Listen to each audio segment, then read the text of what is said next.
Bienvenido. ¿Qué tal? Bueno, aquí somos unos cuantos, no sé cuántos somos ahora, somos 800, luego todo esto subirá a YouTube. Ya les he explicado a todo el mundo que hoy tenemos clase de política monetaria, que están muy verdes, Muy con bien. lo cual ahí hay que... No es fácil hablar de esto con nadie en general, porque ya sabes que todo el mundillo de la inversión se basa más en los activos más que en el tema macro, y el tema macro pues como que va siempre como que eh, las políticas monetarias, pues bueno, tú no lo vas a explicar ahora, que la incertidumbre siempre, o lo que están diciendo a un mes o a 3 meses o a 6 meses vista, luego te cambia el panorama y lo que parecía un entorno de bajada de tipo sube la inflación y cambia totalmente, ¿no? O lo que sea, que es un poco lo que... Entonces la gente acaba haciendo un poco más de inversión bottom-up, por decirlo de alguna forma, de voy eligiendo lo que tiene buena pinta y luego intento pues que los países respondan o que las políticas monetarias respondan, ¿no? Y no lo que sería al revés, que es, oye, voy viendo qué país tiene mejor pinta e intento buscar por ahí las oportunidades, ¿no? Eso es. Bueno, chicos, encantado. La verdad que ya me lo dijo Andrés hace tiempo, que a ver si algún día podíamos hablar un poco de política monetaria. Ahora es que entraré un poco mi trayectoria para que me conozcáis, pero he visto que el nivel lo tenéis altísimo. Me pasó el vídeo de la conferencia así que tuvisteis la semana pasada de este gestor de fondos de Gabriel. Y la verdad que me gustó mucho, o sea que el nivel que tenéis en esta comunidad es muy alto. Espero contribuir a que sigáis aprendiendo y bueno, aunque se me hace muy raro este formato, porque yo pues estoy acostumbrado ahora últimamente a dar clases en universidad y demás, pero pues, voy recibiendo feedback de la audiencia, es decir, voy viendo las caras, voy viendo si me van siguiendo, si se pierden, si necesitan alguna aclaración adicional. Pero bueno, cualquier pregunta me imagino que me irá interrumpiendo Andrés e iremos avanzando. Si quieres, cuenta un poco, porque yo les he anticipado que sacaste las oposiciones del Banco de España, que también eres profesor en la universidad en la que estudiamos, que es la Carlos III, Ujú. y si quieres, pues cuenta un poco quién eres y, no sé, haciendo hincapié pues un poco en tu trayectoria o lo que haces actualmente, o incluso Ujú. yo soy consciente, ya lo dije el otro día, de que has sacado un libro, un poco de lo que ha sido todo este camino entre las finanzas corporativas, o entre no sé, el empleo corporativo para luego acabar en lo público y demás, y todo esto, y todo ligado pues un poco a tu experiencia personal. No sé, cuenta, por no empezar ya con la presentación que Sí, tal, sí, sino sí. para un poco que te sitúen. Os pongo un poco en antecedente para que sepáis algo de mi trayectoria. Yo, por así decirlo, ya desde muy jovencito, a mí siempre me ha gustado todo lo relacionado con los números y todo lo relacionado con el fútbol, ¿vale? Entonces yo ya desde el colegio, pues empecé, yo iba a un colegio británico, seguía el British Curriculum y no hice ni selectividad ni nada que se hace aquí en España. Seguíamos el sistema británico, hicimos los A-levels. Con esto te daban una nota media y te hacían la equivalencia de tu nota para entrar a la universidad. Y bueno, me empezó a gustar temas relacionados con números, empecé a divagar un poco con qué hacer en un futuro. Me llevaban incluso con el cole a competiciones de matemáticas contra otros colegios y todo esto siempre ligado al fútbol. Empecé a jugar al fútbol y acabé jugando en Las Rozas en tercera división. Hasta que ya, bueno, pues empezó mi etapa universitaria, me decanté por la Carlos III como Andrés y ahí pues empecé un poco a saber lo que era todo lo relacionado pues, con el mundo de la economía y demás.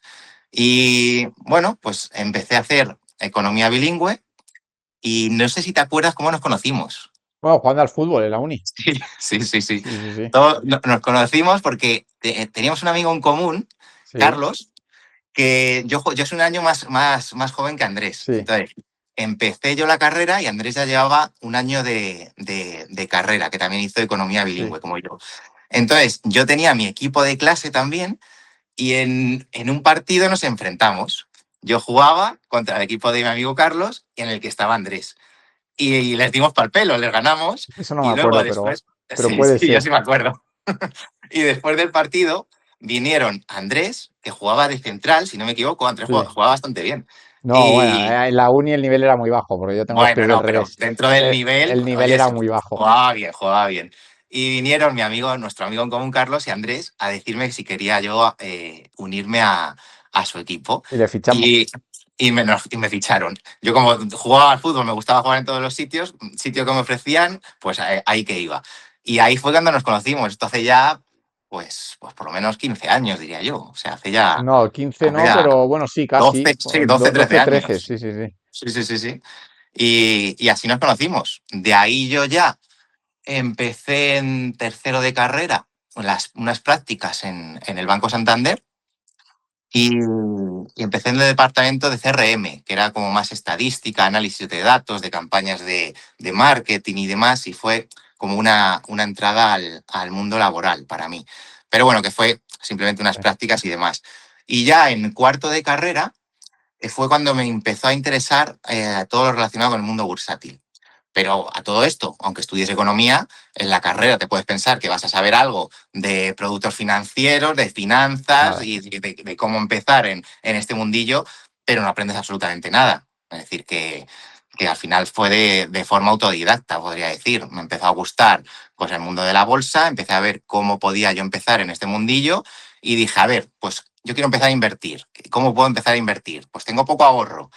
Pues recuerdo que dije, a ver, voy a analizar mi situación y ver qué producto es el más adecuado para mí. Bueno, pues dije, a ver, un producto que me requiera poco capital,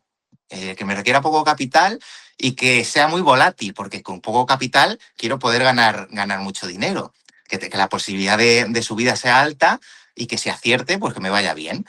Entonces, claro, pues yo empecé a escuchar un poco a la gente cómo hablaba en este mundo, qué producto podía ser el más adecuado para mí, y bueno, se me iluminó la bombilla y dije, pues los CFDs. El CFD es un contrato por diferencia. No sé si os hablaba antes de él. Sí, el típico Si no os ha contrato hablado, mejor que retail. no os hable de él, No, por porque eso, el típico contrato retail de me voy a hacer rico, que es el eso es. contrato de retail de nuestra época de quiero ser trader, porque todo pasaba por el CFD hace 10 años, es decir, todas tus Ujú. posibilidades pasaban por apalancamiento y lo que tú has dicho, y poco dinero y a ver si Exactamente. pego el pelotazo. Entonces, este producto es un producto apalancado, como está diciendo Andrés. ¿Qué quiere decir esto? Pues que si tú inviertes, pues como fue mi caso, creo que fueron pues 100 o 200 euros que empecé a invertir, pues es como si estuvieras moviendo el mercado, pues si estás apalancado por 10 o por 20, pues 1.000 o 2.000 euros. Entonces empecé y la verdad que empecé mm, demasiado bien, podría decir. Creo que la puse la cuenta en como en 2.000 euros, una cosa así, en cuestión de 2 o 3 días. Y ya dije, vale, esto es para mí. Digo, vamos, me va a ir genial con esto. Pues en otros 2 o 3 días recuerdo que me fulminé la cuenta. Y luego dije, pues algo he hecho mal, digo, voy a repetirlo porque me empecé muy bien, vamos a repetir la jugada. Empecé con divisas, con petróleo, tal, Sí. y otra vez otros 100 o 200 euros y otra vez los perdí. Y dije, nada, esto algo estoy haciendo mal, tengo que formarme de alguna forma y tengo que ver cómo meterme en este mundillo sin jugar a esto que es como un juego, una lotería. Y igual, desde forma autodidacta y hablando con otros compañeros de clase, decidimos que por nuestra cuenta era muy complicado, porque la información que tenéis hoy en día disponible no era la que había antes, y montamos la Asociación de Inversión de la universidad, que yo creo que ahí Andrés no estaba, Yo ya porque no era mi estaba. último año, claro, era mi último año de carrera. Y montamos la Investment Association de la Universidad Carlos III. Y ahí, pues tratábamos de hacer un poco como hace Andrés ahora, pero nosotros sin conocimiento. Es decir, intentábamos traer ponentes del mundo relacionado con el mundo de la inversión, pues que dieran charlas en la universidad. Y a mí esto, pues la verdad que me ayudó muchísimo para empezar a meterme en este mundillo. Es decir, que lo que estáis haciendo ahora y lo que hace Andrés es de agradecer porque os está facilitando las cosas una barbaridad. Yo la verdad que le estoy siguiendo desde que empezó en este mundillo de redes sociales y que haga esto de forma pues, prácticamente sí, pues, para beneficiar al oyente, dándole todos los recursos de forma gratuita y con los conocimientos que tiene, pues la verdad que es algo de agradecer. Porque hay otros que tú te ves los cursos, te piden pues, barbaridades ya por internet y te están dando una formación que no saben ni la mitad de lo que te están dando y luego encima no aprendes casi nada ni te sirve para nada. Así que No, la y que verdad sobre que todo tú y yo hemos visto lo difícil que es empezar de cero sí, con sí. poca información, ¿sabes? Que es pues eso, para empezar los CFDs. Y Sí, sí, sí. todo el mundo de mi edad, ¿qué tal? Todo el mundo ha fundido una cuenta. O sea, quiero decir, fundir una cuenta es el peaje mínimo de la persona que empieza. O sea, es que es así. O sea, el que haya empezado en inversión y no haya fundido su primera cuenta, ya va mejor que todos. Porque en nuestra Eso época era es. así, es así. Y lo mismo Sí, pues sí. con la diferenciación de inversión contra lo que es especulación, que rara vez sale bien. Y más rara vez sale bien cuando ya vas teniendo la experiencia en el mercado y te das cuenta de que tú eres el último mono en el mercado y tu información es la más nivel básico que hay en el mercado y que con eso no vas a ningún lado, ¿no? Pero es que, aunque ahora mismo, a día de hoy, la información disponible sea mucho mayor que antes, la gente que invierte y la gente que sabe del mundo financiero, sorprendentemente. Yo, mira, antes de verano, leí un informe PISA en el que salían varios datos de información financiera, así como dato curioso, ¿no? Y me pareció sorprendente pues, que lo comparaban sobre todo pues, con países de la OCDE o con países de Europa o con alguno que tenga la inversión más metida desde el colegio, como por ejemplo Alemania, y lo comparaban con España. Y yo recuerdo datos de, por ejemplo, estudiantes que le hacían encuestas para este informe PISA y decían, un tercio de los estudiantes españoles o algo así, no sabe ni lo que significan conceptos como rentabilidad, como pues diversificación, interés compuesto, Sí, cosas que dices sí, sí, que son o básicas qué es el tipo de interés. claro, que es con lo que empiezas, pero es que dices, es que si pasas a adultos, creo que encima descendía, no sé si llegaba al 20% de la gente adulta, no sabe ni lo que son estos conceptos. Entonces dices, pues ya partes mal. Luego me acuerdo que decían, producto el más simple que pueda haber, una cuenta corriente. En una cuenta corriente, los jóvenes, creo que eran menores de 16 o de 15 años, en España no llegaba ni al 45% de los jóvenes que tuvieran una cuenta corriente. Entonces, si ya desde joven no te enseñan que tienes que empezar a ahorrar y un producto que es el más básico de todos, que lo tienes que empezar a tener para, por lo menos lo poquito que tengas o que te den familiares y demás, porque no trabajas, poder empezar a ahorrarlo y a saber un poco lo que son los productos financieros. Esto en comparación con la OCDE, que la OCDE era como un 65 o un 70%. O sea, que es que la diferencia era bestial. Y luego pues pasaba a la gente que invertía. La gente que invertía pues que invertía en productos también, que son los Sí, que sí, sí, tú empiezas a invertir, ¿no? Porque suelen ser, pues que si acciones, que si ETFs. Pues la media europea creo que estaba en torno al 40% en sí, este informe. Igual. Y dices, los menores de 35 en España no llegaban ni al 25%. O sea, sí, casi la mitad de lo que invierten a nivel europeo. Que luego comparas con el total de la población y hacían la comparación con Alemania o algo así. Y de Alemania te decían, pues en Alemania, ya cuando es población adulta, incluye toda la población, creo que en ETFs estaba pues en torno al 30%. sí. Bueno, pues en España no llegaba ni al 6%. Entonces dices, sí, a día de hoy, lo que estábamos viendo antes, pues tienes toda la información disponible, toda la información a tu alcance, pero incluso yo que, oye, considero que en mi entorno, pues amigos, familiares, pues oye, encima es gente que, por así decirlo, casi toda está formada, tiene su puesto de trabajo, es decir, que pues hablas con ellos y la mayoría de los productos financieros no los conoce. Ya. Entonces, algo que yo creo que es que deberían de enseñarnos en la escuela, en el colegio, o empezar por lo menos, a día de hoy se sigue sin hacer, aun con toda la información que hay disponible. Entonces, yo, pues, por ejemplo, este canal que tú tienes me parece fundamental. Yo hice lo que yo consideré que podía ayudar a la gente de mi entorno y dije, pues voy a hacer un libro de estas cosas que dices de hacer una vez en la vida. Y Pero, todo lo que yo hubiera necesitado el día de ayer, cuando empezaba a estudiar economía, pues lo plasmé en este libro. y, Y bueno, y espero. en el Banco de España, bueno, me imagino que no en tu labor o en lo que tú te dedicas dentro, ¿manejáis también estudios de estos? Porque España está o sea, quiero decir, todos los estudios son lamentables a favor de España y todos los índices que ves de conocimiento financiero estamos pues a la cola en el top 5 de los de abajo, o lo mires por donde lo mires, es decir, o te vas a países donde prácticamente pues están mucho peor que nosotros en muchas cosas, o países de primer nivel, no hay ni uno con menos conocimiento financiero que España. ¿De eso también manejáis vosotros estudios? ¿Os dedicáis a eso también en el Banco de España o no hacéis de eso? Sí, sí, el Banco de España tiene uno de los departamentos más grandes de análisis a nivel nacional y más importantes.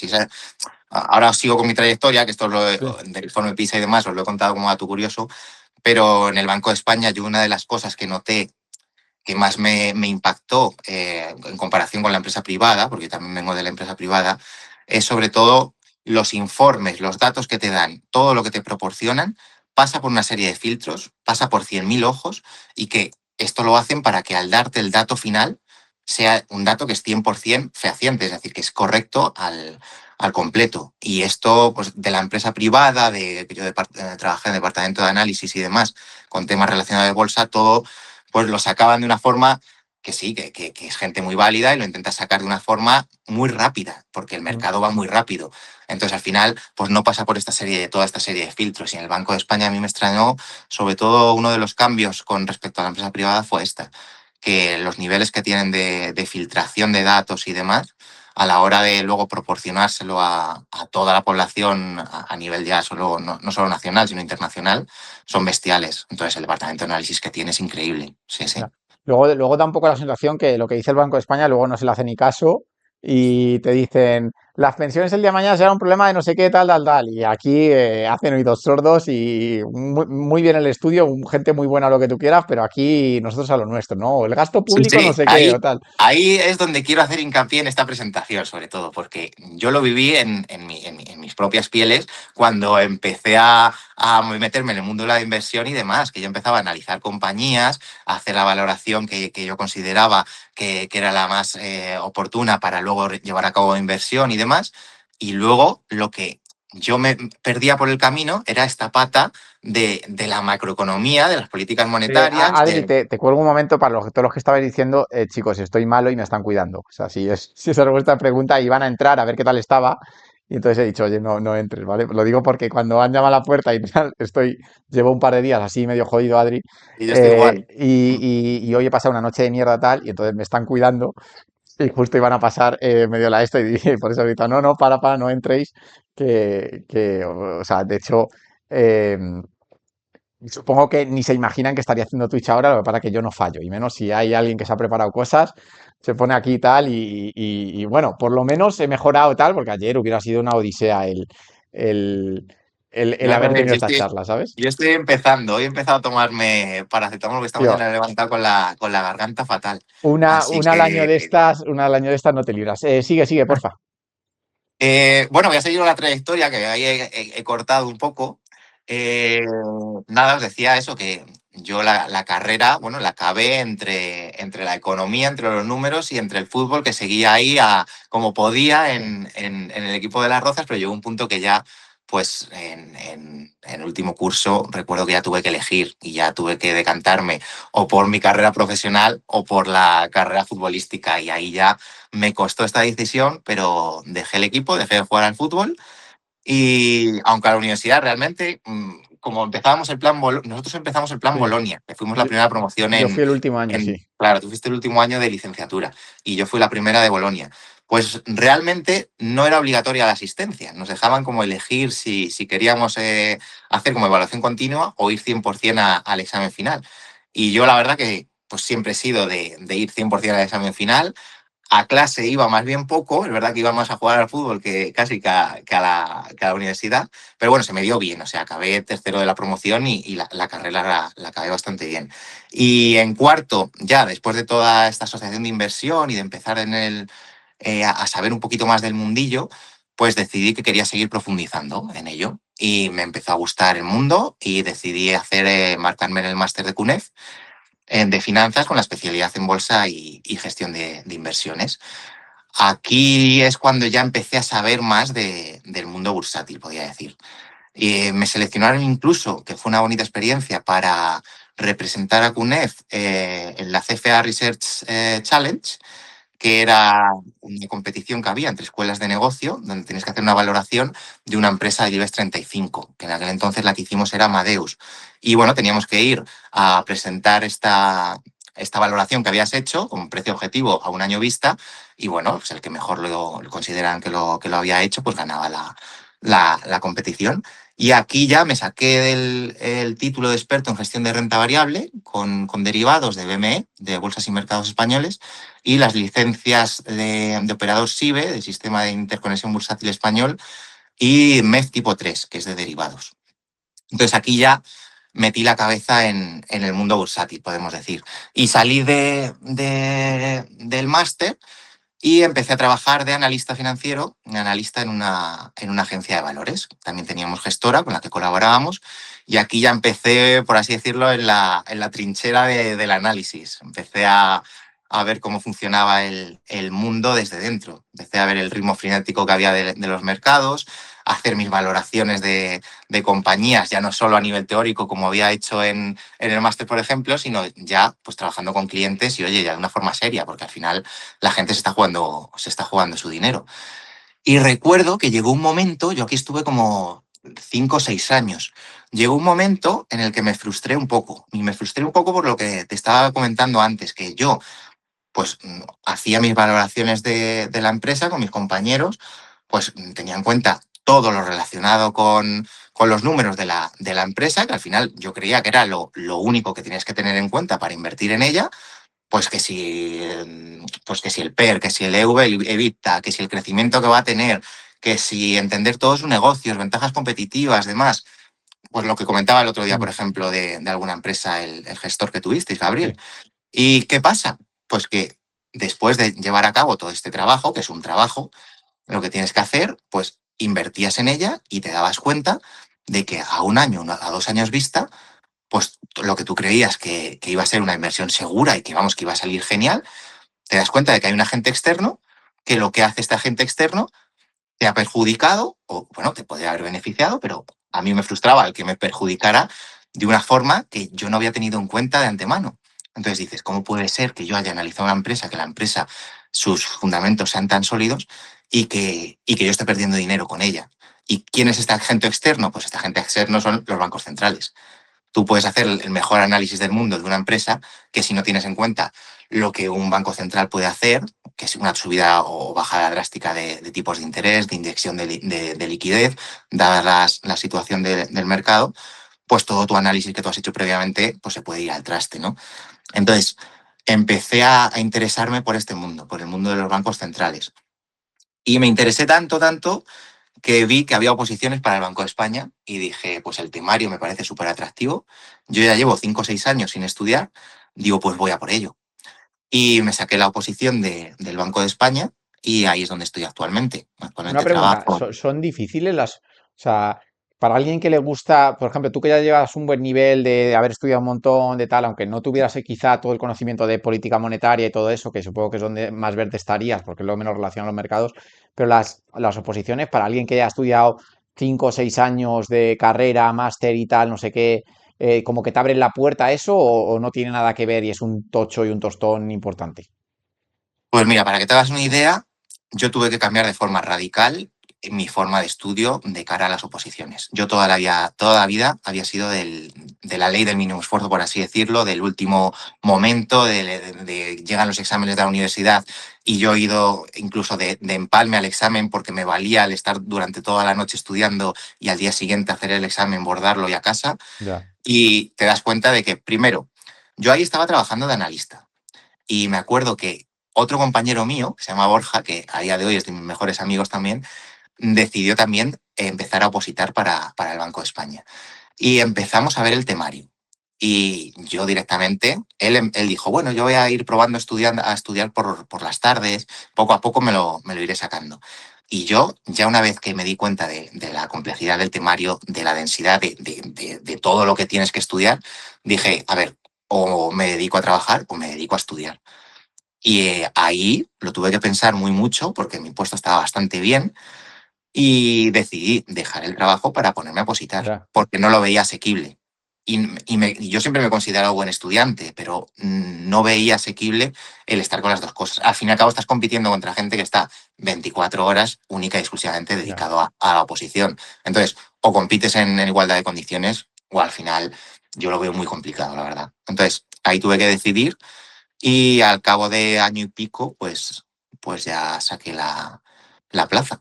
Muy bien. Y a día de hoy es donde estoy. Va, Estoy en... y ahora mismo, o sea, en el Banco de España, que yo fui becario en el Banco de España, o sea, fue mi primer trabajo. En la Carlos III me cogieron mi último año para hacer las prácticas allí. Ujú. Em, ¿Qué departamento? Bueno, cuéntanos un poco qué se hace. Yo bajaste la cámara con los lingotes. O sea, Ah, yo sí, sí sí. he Sí, yo cogido. también cuando empecé, uno de los tours que te hacen, como Sí, nueva incorporación y demás, está muy chulo, la verdad. sí, sí. Te enseñan todas las instalaciones y te llevan a la Cámara del Oro, sí, sí. De los Como en las lingotes. películas, Sí, totalmente. no, de hecho te dicen, si eres capaz de cogerlo, como los lingotes se hacen como así, Sí, ¿no? sí, sí. Te dicen, si eres Como capaz de hace como forma cogerlo de con una pirámide, mano, sí, sí, si a mí eres capaz también de me lo cogerlo con una hicieron. mano, te lo llevas, Te ¿sabes? lo Como por si se te llevas. escurre, porque es tan Sí, sí. grande que no puede, no Sí, puede no se estar, ¿no? puede. Sí, sí, ¿Y sí. qué, o sea, en el Banco de España, que todo el mundo sabe qué clase de organismo es, y ahora pondremos la presentación un poco, ¿qué hace tu departamento o dónde, porque me imagino que al aprobar la oposición te recolocan un poco donde te toca, ¿no? Porque eres el último muerto ahí al llegar, ¿no? ¿O cómo va eso? No, no, no, no, no. Al hacer la oposición, eso ha cambiado en las últimas convocatorias. En las últimas convocatorias va por puesto y según tu puesto puedes elegir acorde a los departamentos que han salido que tienen plazas disponibles.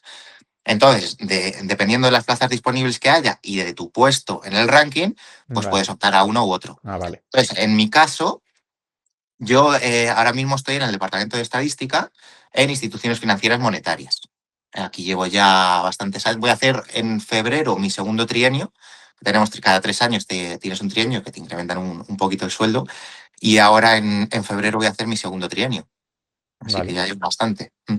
Y bueno, por compararlo como con mi puesto de analista, por así decirlo, aquí yo creo que me ha dado como una visión más amplia, o sea, más profunda, yo creo, más estructural, por así decirlo, de lo que es todo el mercado. Antes solo veía pues un lado del tablero, ahora he conocido los dos lados del tablero y creo que tengo una visión más amplia de lo que es todo el mundo de la inversión, de la pues, transmisión de política monetaria, que si de la estabilidad pues, macrofinanciera o del riesgo sistémico, cosas así. Entonces, yo creo que me ha dado una visión más amplia. También me ha hecho cambiar mi forma de invertir, yo diría. Me he vuelto, yo creo, más conservador. Tengo mis puntos de que en algún momento pues, me gusta algún chicharro y Claro. me gusta esa emoción, ¿no? Que también te da el mercado y la rentabilidad total inmediata. Pero bueno, me he vuelto más conservador, yo diría. A ver, no sé, veo todo de otra forma. Y hace un año y medio también, bueno, ya casi 2 años, decidí también probar en el mundo de la docencia. Y ahí es cuando he empezado también de profesor en la misma universidad donde estudiamos, en la Carlos III, y doy clases de macroeconomía y microeconomía. En inglés, igual que cuando hacíamos economía bilingüe. Muy bien. Así que bueno, ahí he cerrado el círculo, porque empecé de alumno y es verdad que volver a las mismas aulas, pero ahora al otro lado de la palestra, la verdad que hace ilusión. En otra universidad yo creo que no me hubiera hecho ni la mitad de ilusión, pero aquí la verdad que de momento lo estoy disfrutando. Entre unas cosas y otras, pues me imagino que en el Banco de España tenéis un horario de funcionario que es tranquilo y eso lo complementas con tardes en la universidad, ¿no? Algo de eso. Eso es. El Banco de España lo que te permite, y por otro lado, depende del puesto de trabajo que quieras complementarlo con, es complicado o no. Me explico. Tú firmas un contrato de exclusividad cuando entras y cuando te sacas la oposición. Es decir, que tú acuerdas que vas a trabajar única y exclusivamente para esta entidad, para el Banco de España. Entonces, si quieres tener un trabajo complementario, son muy poquitos los que te puedes dedicar. Uno de ellos es la docencia. Entonces, la docencia sí te la permiten. Entonces, pues como yo me iba a dedicar a ser docente, pues simplemente rellena todo. Son muchos trámites en el banco para todo, rellenas un formulario, lo mandas, te lo autorizan y ya pues puedes complementarlo. Pero Y sí, el Banco de España te da pues, calidad de vida, por así decirlo, en cuanto a horarios comparado con la empresa privada. ya, y por poner un poco, por cerrar este círculo, Ujú. que es uno de los motivos por los cuales dije, oye, vente al canal, nos das una charla y de paso nos cuentas que todo esto es lo que recoges en tu libro, ¿no? Que es un Eso poco, es. que lo has hecho un poco, quizá, pues para las personas que orientadas a que entiendan lo que es salir al mercado laboral de la economía, las finanzas y demás, pasando por lo privado y lo público. Por lo que he podido ver, algo así, un poco relacionado también con tu etapa de futbolista, ¿no? Relacionando algunos conceptos o lo que sea.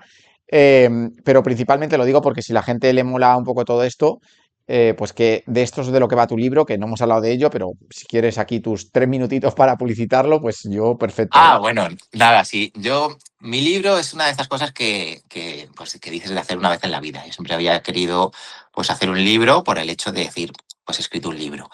Y pensé en las cosas que a mí siempre me han gustado. A mí siempre me ha gustado la economía y me acordé de mi etapa universitaria, sobre todo de este momento en el que pues empezaba a dar palos de ciego con CFDs, con productos que te piensas que van a ser la panacea y que realmente pues no tienes ni idea de lo que estás haciendo. Y dije, ¿qué me hubiera gustado a mí tener cuando empecé? Y de ahí surgió esta idea. Empecé a escribir pues todo lo que una persona, pues un familiar mío cercano, un amigo que me ha preguntado a lo largo de mi etapa profesional 100.000 veces, 100.000 personas me han preguntado, oye, ¿qué hago con mis ahorros? ¿Qué tal? Pues por lo menos que sepa las opciones que tiene, que sepa pues un poco lo que tú estás diciendo en tu canal. Pues oye, tienes estas opciones. Luego, ¿cuál es la más idónea para ti? Pues depende de 100.000 factores, Sí, pero por lo menos que lo sepas y que hagas algo, porque ahora analizaremos todo el panorama macroeconómico que tenemos y las oportunidades que hemos tenido en los últimos años. Pero es que la gente normalmente tiene el dinero en la cuenta corriente. ya, Y es que ya no solo que estés dejando de ganar dinero, sino que es que encima estás perdiéndolo, porque la inflación te está comiendo. Y bueno, esto lo cuento en mi libro y cuento mis vivencias personales. Es decir, pues qué experiencias profesionales he tenido relacionadas con el mundo de la inversión y pues con el mundo también del fútbol, de mi etapa, pues cuando quería ser futbolista. Hago alguna analogía futbolística, que siempre me gusta hacer alguna que esté relacionada con el mundo de la inversión. Y básicamente mi libro trata de eso, de lo que yo hubiera necesitado cuando empecé. Entonces, espero que, hombre, también me centro mucho en lo que vamos a hablar hoy, porque tengo la suerte de trabajar en un banco central. Entonces, todo lo relacionado pues, con política macroeconómica y demás, pues también lo englobo en este libro. Entonces, trata un poco de todo lo que creo que cualquier persona, ya no solo alguien que le guste la economía, sino cualquier persona debería saber para poder, oye, entender el mundo en el que vivimos. Que no ya, pongas las noticias, que veas, hay inflación, hay tipos de interés, hay no sé qué, y te entre por uno y te salga por el ya, otro. Que sepas de lo que están hablando, por lo menos. Y que luego ya, si quieres invertir de una forma más arriesgada, lo hagas, y si no, pues que por lo menos combatas la inflación y que sepas cómo hacerlo. Ya ya, está. ya. ¿Dónde, cómo se llama tu libro y dónde lo pueden comprar? Por si, bueno, yo lo sé, pero para que, Sí, el libro es del vestuario a Wall Street y lo pueden coger en Amazon. vale. Vale, pues ya sabéis, chicos, si a alguno le interesaría, pues un poco todo esto que ha adelantado Adrián de su ejemplo, bueno, básicamente lo que ha explicado muy bien, que es las cosas mínimas que tenéis que saber un poco a la hora de entender la economía en general, las finanzas y demás, pues del vestuario a Wall Street. Ahora vamos a... Cuento una Sí, historia contigo, que esa sí, te lo he mandado que te lo leas y todavía no no, lo has no leído, me he leído pero esa parte, o hay, sea, sí, a ver, lo acabo de publicar, ya una semana publicado, pero hay una historia que viví con Andrés en una empresa privada de prop trading pero ellos ya, yo ya les he contado porque tú estuviste ahí un año, ¿no? Algo así, No, yo hice 6 meses. seis Hice meses.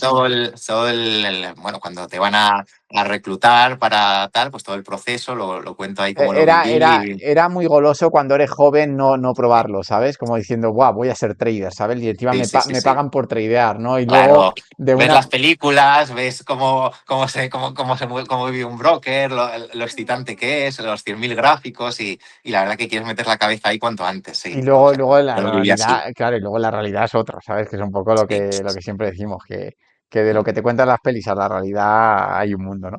Vale, a ver, voy a compartir pantalla Vale. y así tú lo vas viendo. Bueno, tú tu presentación te la sabes.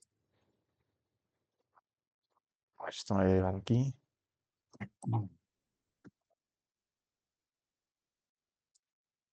Vale, pues ahí estamos. Ahí estamos. Vale, a ver, la presentación le he puesto un poco de apoyo. Yo tampoco la veo muy bien porque tengo la pantalla muy pequeñita, pero por lo menos que lo podáis seguir y que sirva un poco de apoyo a lo que os voy a contar relacionada con los bancos centrales y con políticas monetarias en general. Entonces, para ponernos en situación, sería ya la primera diapositiva. El Banco de España, en el mundo financiero, en el sistema financiero, vais a ver que hay muchas siglas. Entonces, en el momento en el que metéis la cabeza en sistema financiero, te puede abrumar porque parece incluso un idioma aparte, ¿no? Un lenguaje diferente, pero al final te vas acostumbrando y siempre suenan de forma recurrente las mismas. Entonces, mm, muchas siglas las voy a decir y otras veces pues simplemente las nombraré y ya sabéis a lo que me estoy refiriendo. Pero bueno, el Banco de España es miembro del SEBC, que es el Sistema Europeo de Bancos Centrales. Entonces, el Banco de España participa en la ejecución de la política monetaria del Banco Central Europeo, como miembro de ¿ este. hasta qué punto, o sea, quiero decir, porque al final, como en este caso, la decisión final es del Banco Central Europeo, ¿qué rol juega el Banco de España dentro de de esa política monetaria? Es decir, me imagino que a todos los países se les da una importancia similar, por lo menos a todos los países en función del dinero o de lo importante que sean a nivel económico, ¿no? ¿Listo? Y en función Eso de es. eso se tiene en cuenta todo eso. O sea, que si vosotros reportáis al Banco Central Europeo ciertas cosas, y ellos lo suman a toda la información que le han reportado al resto de bancos y con eso toman las decisiones. Justo, lo has explicado, o sea, de forma perfecta. Yo básicamente mi labor diaria, por así decirlo, yo tengo que ir cumpliendo en el departamento de estadística donde estoy, en instituciones financieras monetarias, para que os hagáis una idea. Yo tengo una serie de plazos. Normalmente los plazos son o mensuales, o trimestrales, semestrales o anuales. Yo en estos plazos tengo que reportar a mis jefes, por así decirlo, que están por encima de nosotros, que es el Banco Central Europeo. Yo reporto los datos a nivel nacional y estos datos luego se recogen para hacer medias a nivel de toda la Unión Europea. Y en función de los datos que van reportando todos los países desde sus bancos centrales, se toma una decisión final. Cada uno pondera de una forma. Y al final, después de esta ponderación y después de la media que se hace, se toma la decisión final. La decisión final la toma el Banco Central Europeo, pero siempre respaldado por todos los bancos centrales. Es decir, que al final la decisión la tomamos entre todos, se puede decir. Vale, ¿Vale? vale. ¿Paso esta diapositiva? Bueno, por comentar Sí. un poco, que sepáis más del Banco de España, de las misiones generales que tiene el Banco de España, que la principal podríamos decir que es garantizar la estabilidad de precios o vigilar la salud del sistema financiero.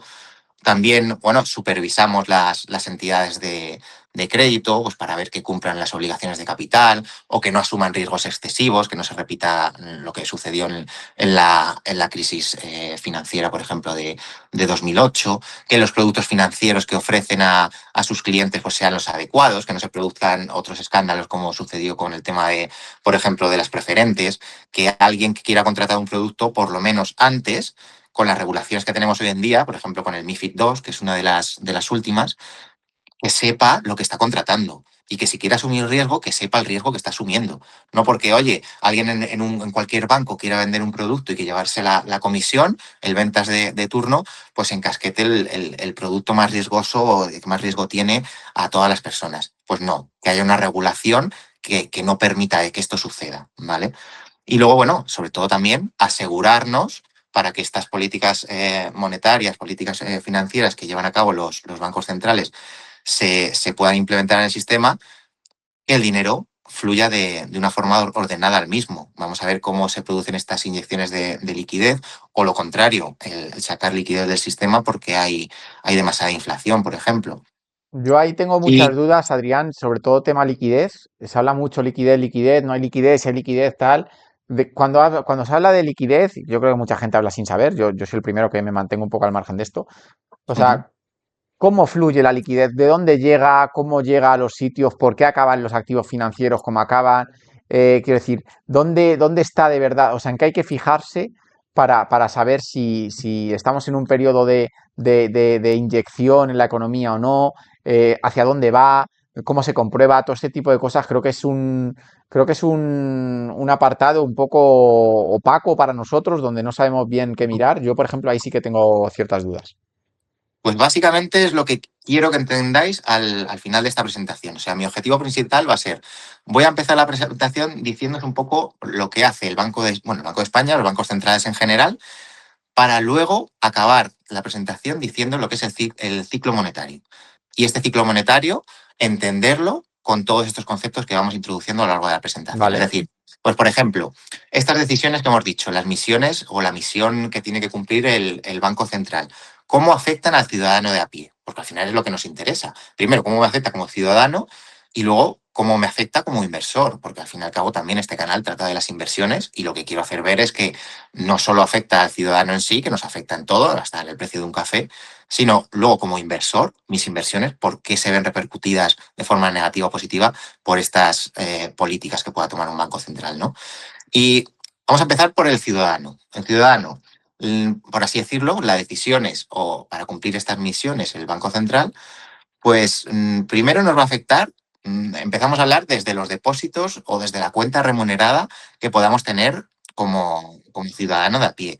¿Pues por qué? Porque los tipos de interés que ofrece un banco al ciudadano, que nos ofrece con estos depósitos o con estas cuentas remuneradas, no lo ponen así como quieren. Es decir, a mí un banco, el Banco Santander o el BBVA, no me va a dar un 2% si los tipos del Banco Central Europeo están en el 1%. ¿Por qué? Porque puedo ir al Banco Central Europeo como banco y pedir un liquidez más barata. Entonces, los tipos de nuestros depósitos o de nuestras cuentas remuneradas ya van influenciados de forma directa por el tipo que fije el Banco Central. Entonces, para que nos hagamos una idea, ¿qué ha pasado en estos últimos años? Pues desde 2015 al 2021 aproximadamente hemos tenido una situación de tipos del 0% o incluso negativos. ¿Qué quiere decir esto? Pues que si yo voy a mi banco y quiero un depósito o una cuenta remunerada, me van a dar nada. ¿Por qué? Pues porque lo que estaba diciendo, cualquier banco puede ir al Banco Central y pedir liquidez más barata. ¿Esto ha sido así siempre? No, lo hemos visto en estos años atrás, que hemos tenido una situación excepcional en cuanto a tipos de interés. En el 2022 empezó a subir los tipos de interés y ya puedes pasar diapositiva. ¿Vale? Aquí vemos un poco también el panorama actual de los tipos, un poco cómo han seguido la estructura que han seguido en los últimos años. Y lo que os decía del 2022 en adelante es que vivimos una situación excepcional en cuanto a la subida de tipos, porque la subida de tipos fue bestial para combatir lo que ahora veremos que sucedió en el sistema. ¿Qué quiere decir esto? Que teníamos una ventaja que no había pasado anteriormente. Yo no recuerdo haberla vivido, por ejemplo. O sea, la gente seguía teniendo su dinero en cuentas corrientes cuando podía simplemente meterlo en un fondo monetario que te estaba dando en torno al 5%. Sí. Entonces, este escenario no se ha dado anteriormente nunca y la gente no lo ha aprovechado. Yo recuerdo hace un par de años, por ejemplo, con algún familiar mío que tiene la suerte de tener una empresa, irle bastante bien, y yo decirle, pero a ver, a mi tío decirle, oye tío, mételo aunque sea en un fondo monetario. No, no, no, yo tengo miedo nunca me ha Mm. gustado nada de invertir, ni inmuebles, ni nada. Digo, pero vamos a ver, que es que como no entiendes el tipo de producto, no sabes el riesgo que tiene Ya. esto, pero es el riesgo prácticamente cero. Y estamos hablando de que con una cantidad de dinero muy elevada, con 500.000 euros, por ejemplo, estás dejando de ganar un 5%, ponle, anual, estos son unos 25.000 euros. Entonces, estás dejando de ganar al año de forma gratuita un sueldo de muchas personas. Entonces, esta situación que hemos vivido en los años atrás, la gente no se daba cuenta y ha dejado pasar una oportunidad de... Es dinero gratis, podemos decir dinero gratis, pero Sí, a la pero de vez forma nos lo realista están no lo es, quitando. claro. Exacto, nos lo están quitando por medio de la inflación. Entonces, simplemente estoy compensando lo que me están quitando por otro lado. Pero bueno, lo tengo que compensar porque si no lo estoy perdiendo, ¿no? Entonces, ya vemos que la política monetaria, o sea, la decisión de tipos en este caso, me está afectando de forma directa como ciudadano. Luego, algo que también afecta prácticamente a todo el mundo, si no tiene ya, va a tener en unos años, pues una hipoteca, por ejemplo. Entonces, estos tipos de interés también afectan de forma directa al Euribor, que es donde están referenciadas la gran mayoría de las hipotecas. ¿Qué es el Euribor? El Euro Interbank Offer Rate. ¿Qué quiere decir esto? Pues es el tipo de interés medio al que los principales bancos a nivel europeo se prestan entre sí a corto plazo. Y este tipo de interés es el que luego fija este nivel de Euribor y es lo que te va a hacer pagar más o menos dinero a final de mes con tu hipoteca. Entonces, también va relacionado de forma directa con el tipo de interés que fije el Banco Central. Porque si fija unos tipos de interés muy altos, como por ejemplo ha sucedido en el año 2023, esto va a hacer que el Euribor se dispare. Entonces, que el Euribor se dispare, ¿qué me va a suponer a mí? Pues lo que supuso a muchas personas es pues, que de pasar de estar pagando, por ejemplo, 700 euros al mes, pasaron a pagar directamente 1.000 euros, por ejemplo. Y esto dices, pero ¿y entonces? Que esto es yo lo que intento explicar en mis clases de macroeconomía, que para entenderlo cuesta entenderlo al principio. ¿Por qué fija entonces, por qué suben los tipos si estás perjudicando a las personas, ¿no? Es lo primero que te puede llegar a la cabeza. ¿Por qué el Banco Central sube los tipos de interés si a mí ahora me está perjudicando? En vez de pagar 700 euros, estoy pagando 1.000 euros.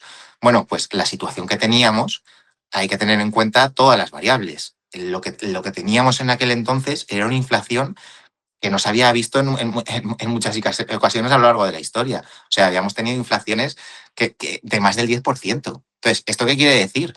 Pues que tú, todos los meses, si no se pone solución, estás perdiendo mucho dinero. Entonces, la gente no le entra en la cabeza bien, yo veo, el hecho de que mm, a ti te duele mucho el tener que pagar en vez de 700 euros al mes, 1.000 euros al mes, porque ves que estás perdiendo dinero. Pero si te dicen que la inflación es del 10%, como que no te siente igual de mal, ¿sabes? No entiendes el hecho de que, oye, tu poder adquisitivo está bajando a ritmo bestial y si no se pone solución, esto va a hacer que tu dinero valga cada vez menos. Entonces, esto no nos entra en la cabeza, ¿no? Y esta medida, aunque sea una medida difícil y que la gente se va a ver perjudicada, es una medida temporal y se hace para que se pueda solventar esta situación y salir de ella lo antes posible, ¿no? Entonces, ya vemos que estas medidas que se tomen, estamos hablando ahora de tipos de interés, nos puede afectar como ciudadano, pues en depósitos, en cuentas remuneradas y demás, pero también en productos, pues como es algo tan habitual como una hipoteca. Y dicen, a mí en clase me dicen los alumnos, ¿no? Me dicen, vale, y si el problema es la inflación y el BCE, el objetivo principal que se suele decir que tiene el BCE es el mantener una inflación en torno al 2%, una inflación controlada. Si la inflación es negativa y me está perjudicando, ¿por qué no la fijas en el 0%, no?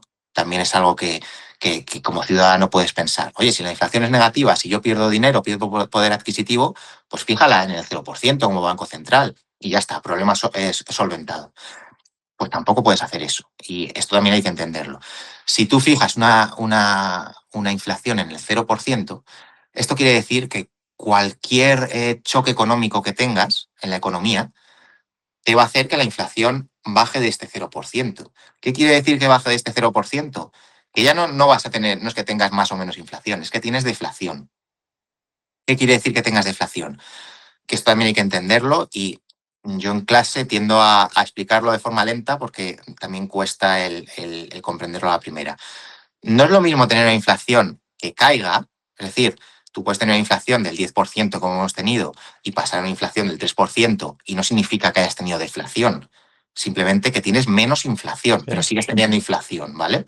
Deflación quiere decir, pues que por ejemplo, de pasar de tener un 2%, que es el objetivo que podemos tener como Banco Central, pases a tener un -1%. Un -1%, ¿qué quiere decir? Quiere decir que los precios a nivel general de la economía están cayendo.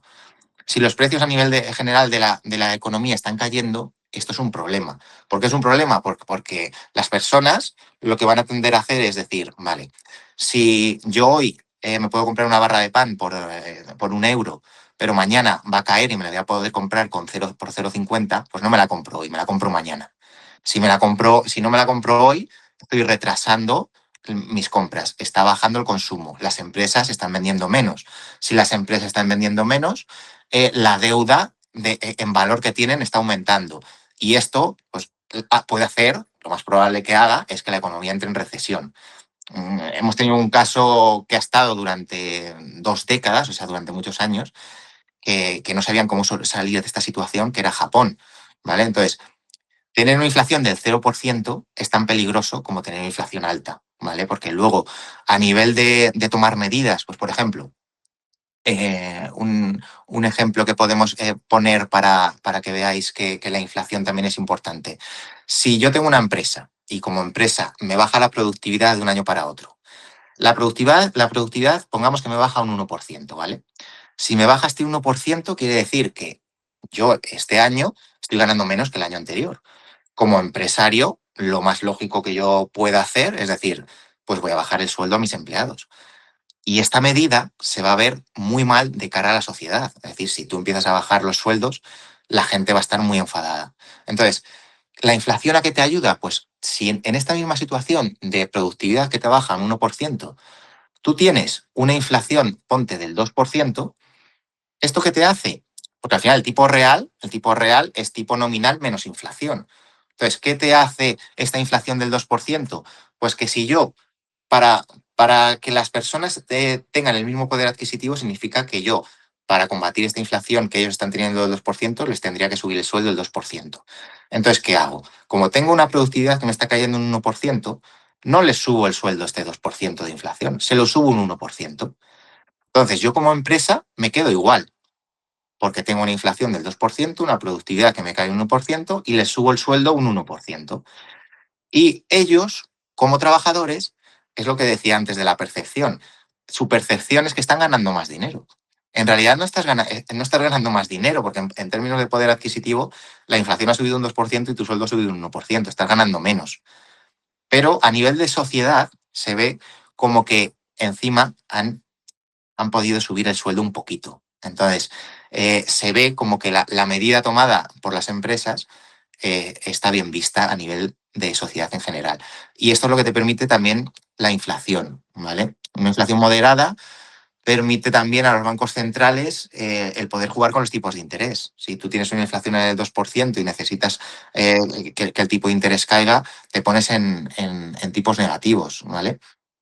Y luego también pues a nivel de las empresas y de los consumidores, viene bien un poquito de inflación. ¿Por qué? Pues lo contrario que lo que sucedía por la deflación. Si tú tienes inflación, lo que te hace ver como consumidor es, vale, el precio de hoy en día de X producto es, ponte de 10 euros. Si yo sé que hay inflación, mañana va a costar un poquito más. Entonces, bueno, pues mejor lo compro hoy.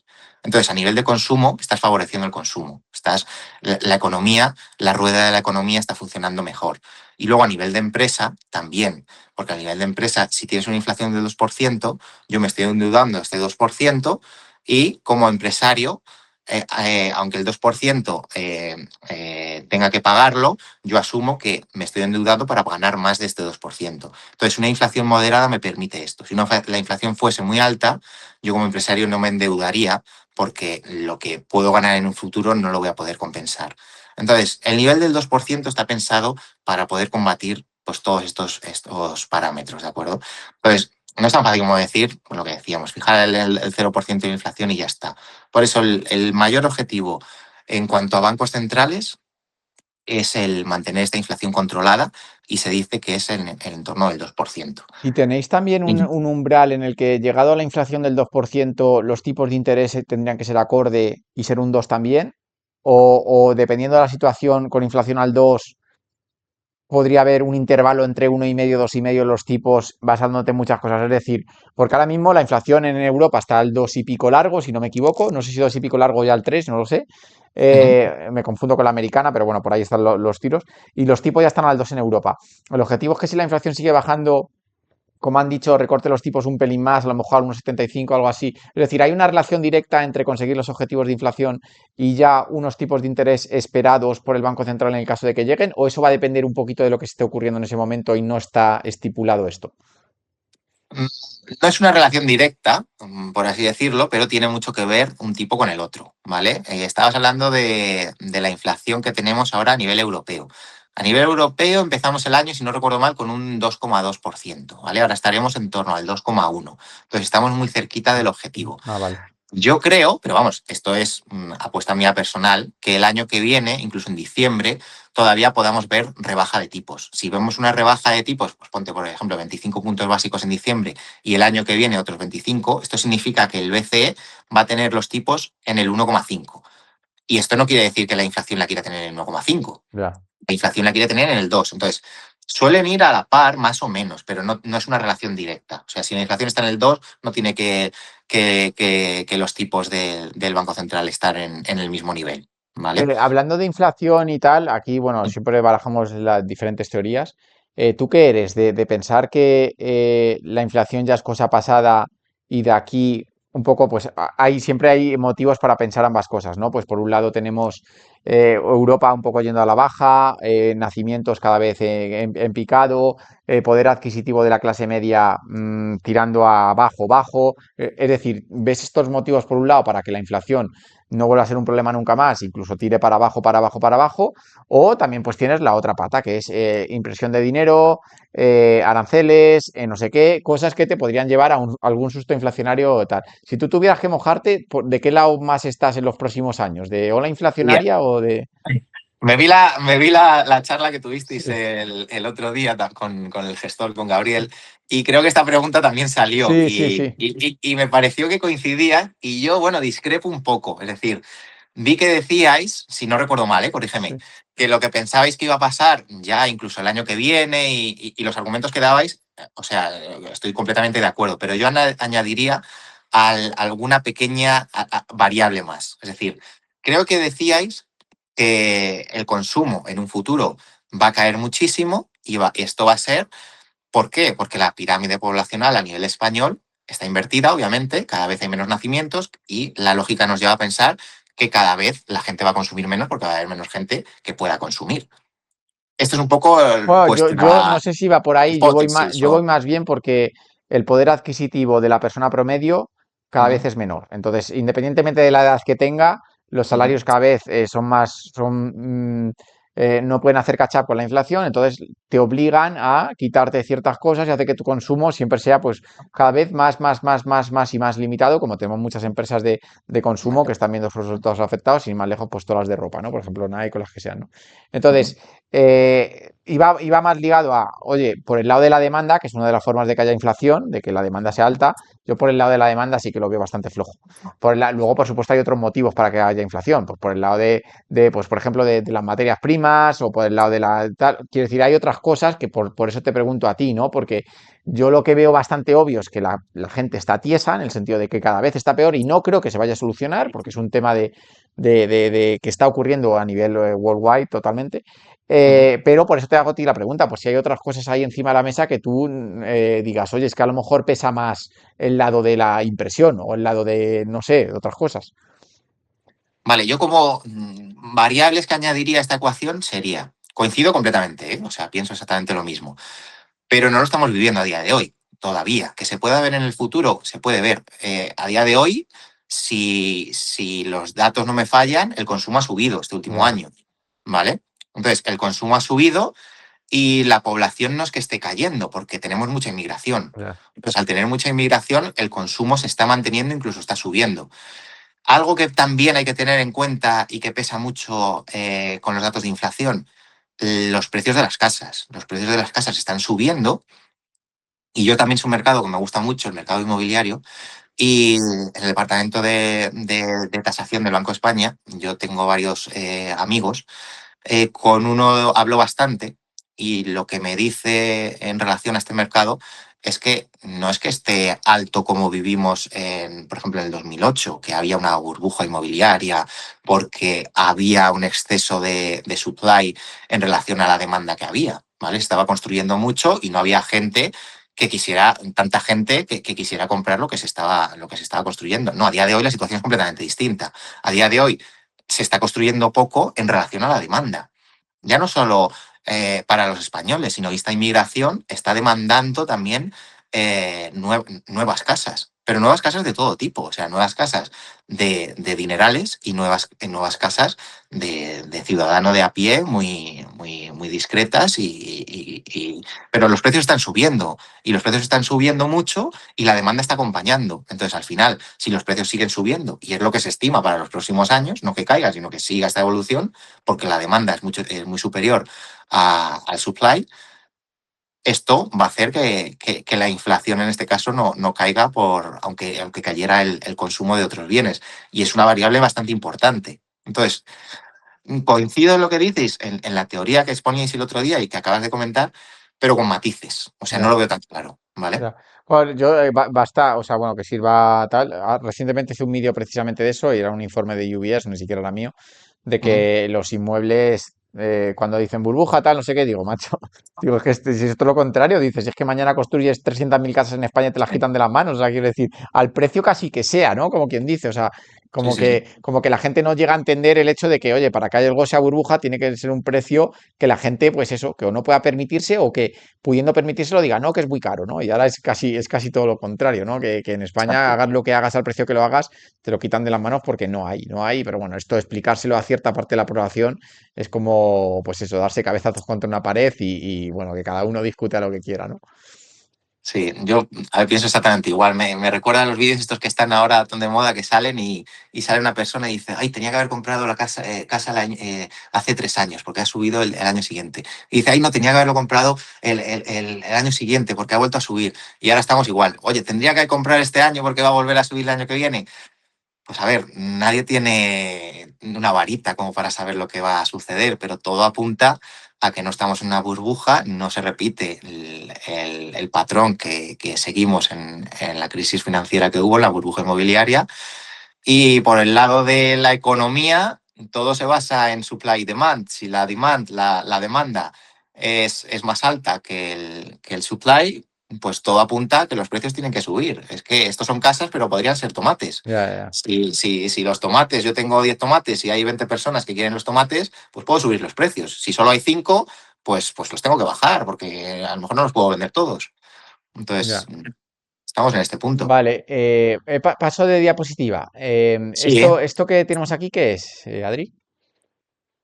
Sí, estos gráficos los ponía en relación a lo que estaba comentando antes del Euribor y cómo nos podía afectar como ciudadano de a pie, para que siguiéramos un poco la evolución que ha tenido y que vemos que va acorde con la anterior slide de los tipos de interés. Vemos aquí el Euribor, es decir, a lo que se financian las hipotecas, el ciudadano de a pie o Vale, las sociedades no financieras, que también ha ido acorde al mismo, ¿vale?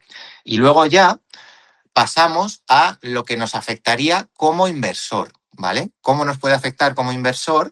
Porque hemos visto cómo nos puede afectar como ciudadano de a pie las decisiones de cualquier banco central, pero cómo nos puede afectar ya no solo como ciudadano de a pie, sino como inversor, ¿vale?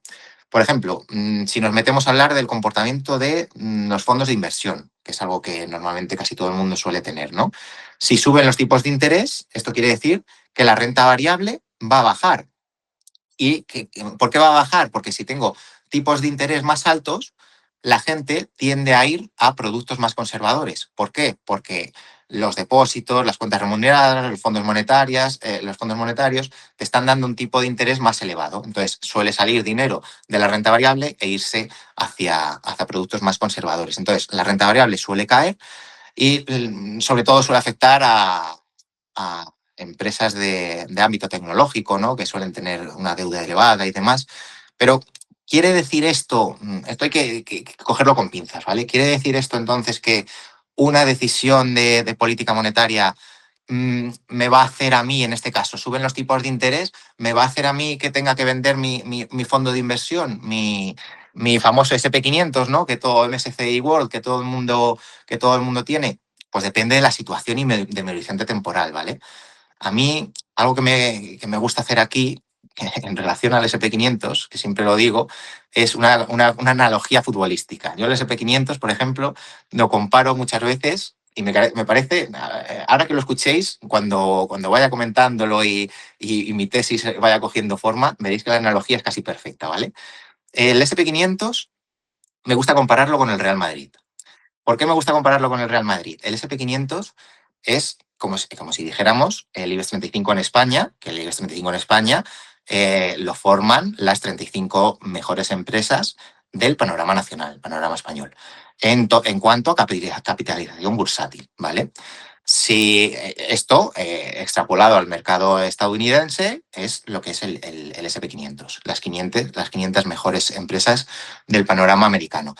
Si una de estas empresas que está en el SP500 este año no lo hace como estaba previsto de que lo hiciera de bien, no le van a hacer que siga en este SP500 para ver cómo lo hace el siguiente año. No, el SP500 es cruel en este sentido y si tú lo haces bien, sigues en el índice y si lo haces mal, sales del mismo. O sea, en el SP500 solo van a estar los mejores activos siempre. En el Real Madrid pasa exactamente lo mismo. En el Real Madrid juegan los mejores jugadores. Si eres el mejor jugador este año y el que viene no has rendido como lo llevabas haciendo en años anteriores, funciona exactamente igual que el índice. Tú vas a salir del equipo y va a entrar otro jugador en su puesto, en este equipo, ¿vale? ¿Qué quiere decir esto que estoy haciendo de analogía entre el Real Madrid y el SP500? Que si tú estás invertido en el SP500 y tu horizonte temporal es pues oye, yo llevo invertido ya 20, 25 años y en 4 o 5 años voy a ir sacando el dinero que ya llevo acumulado en este índice.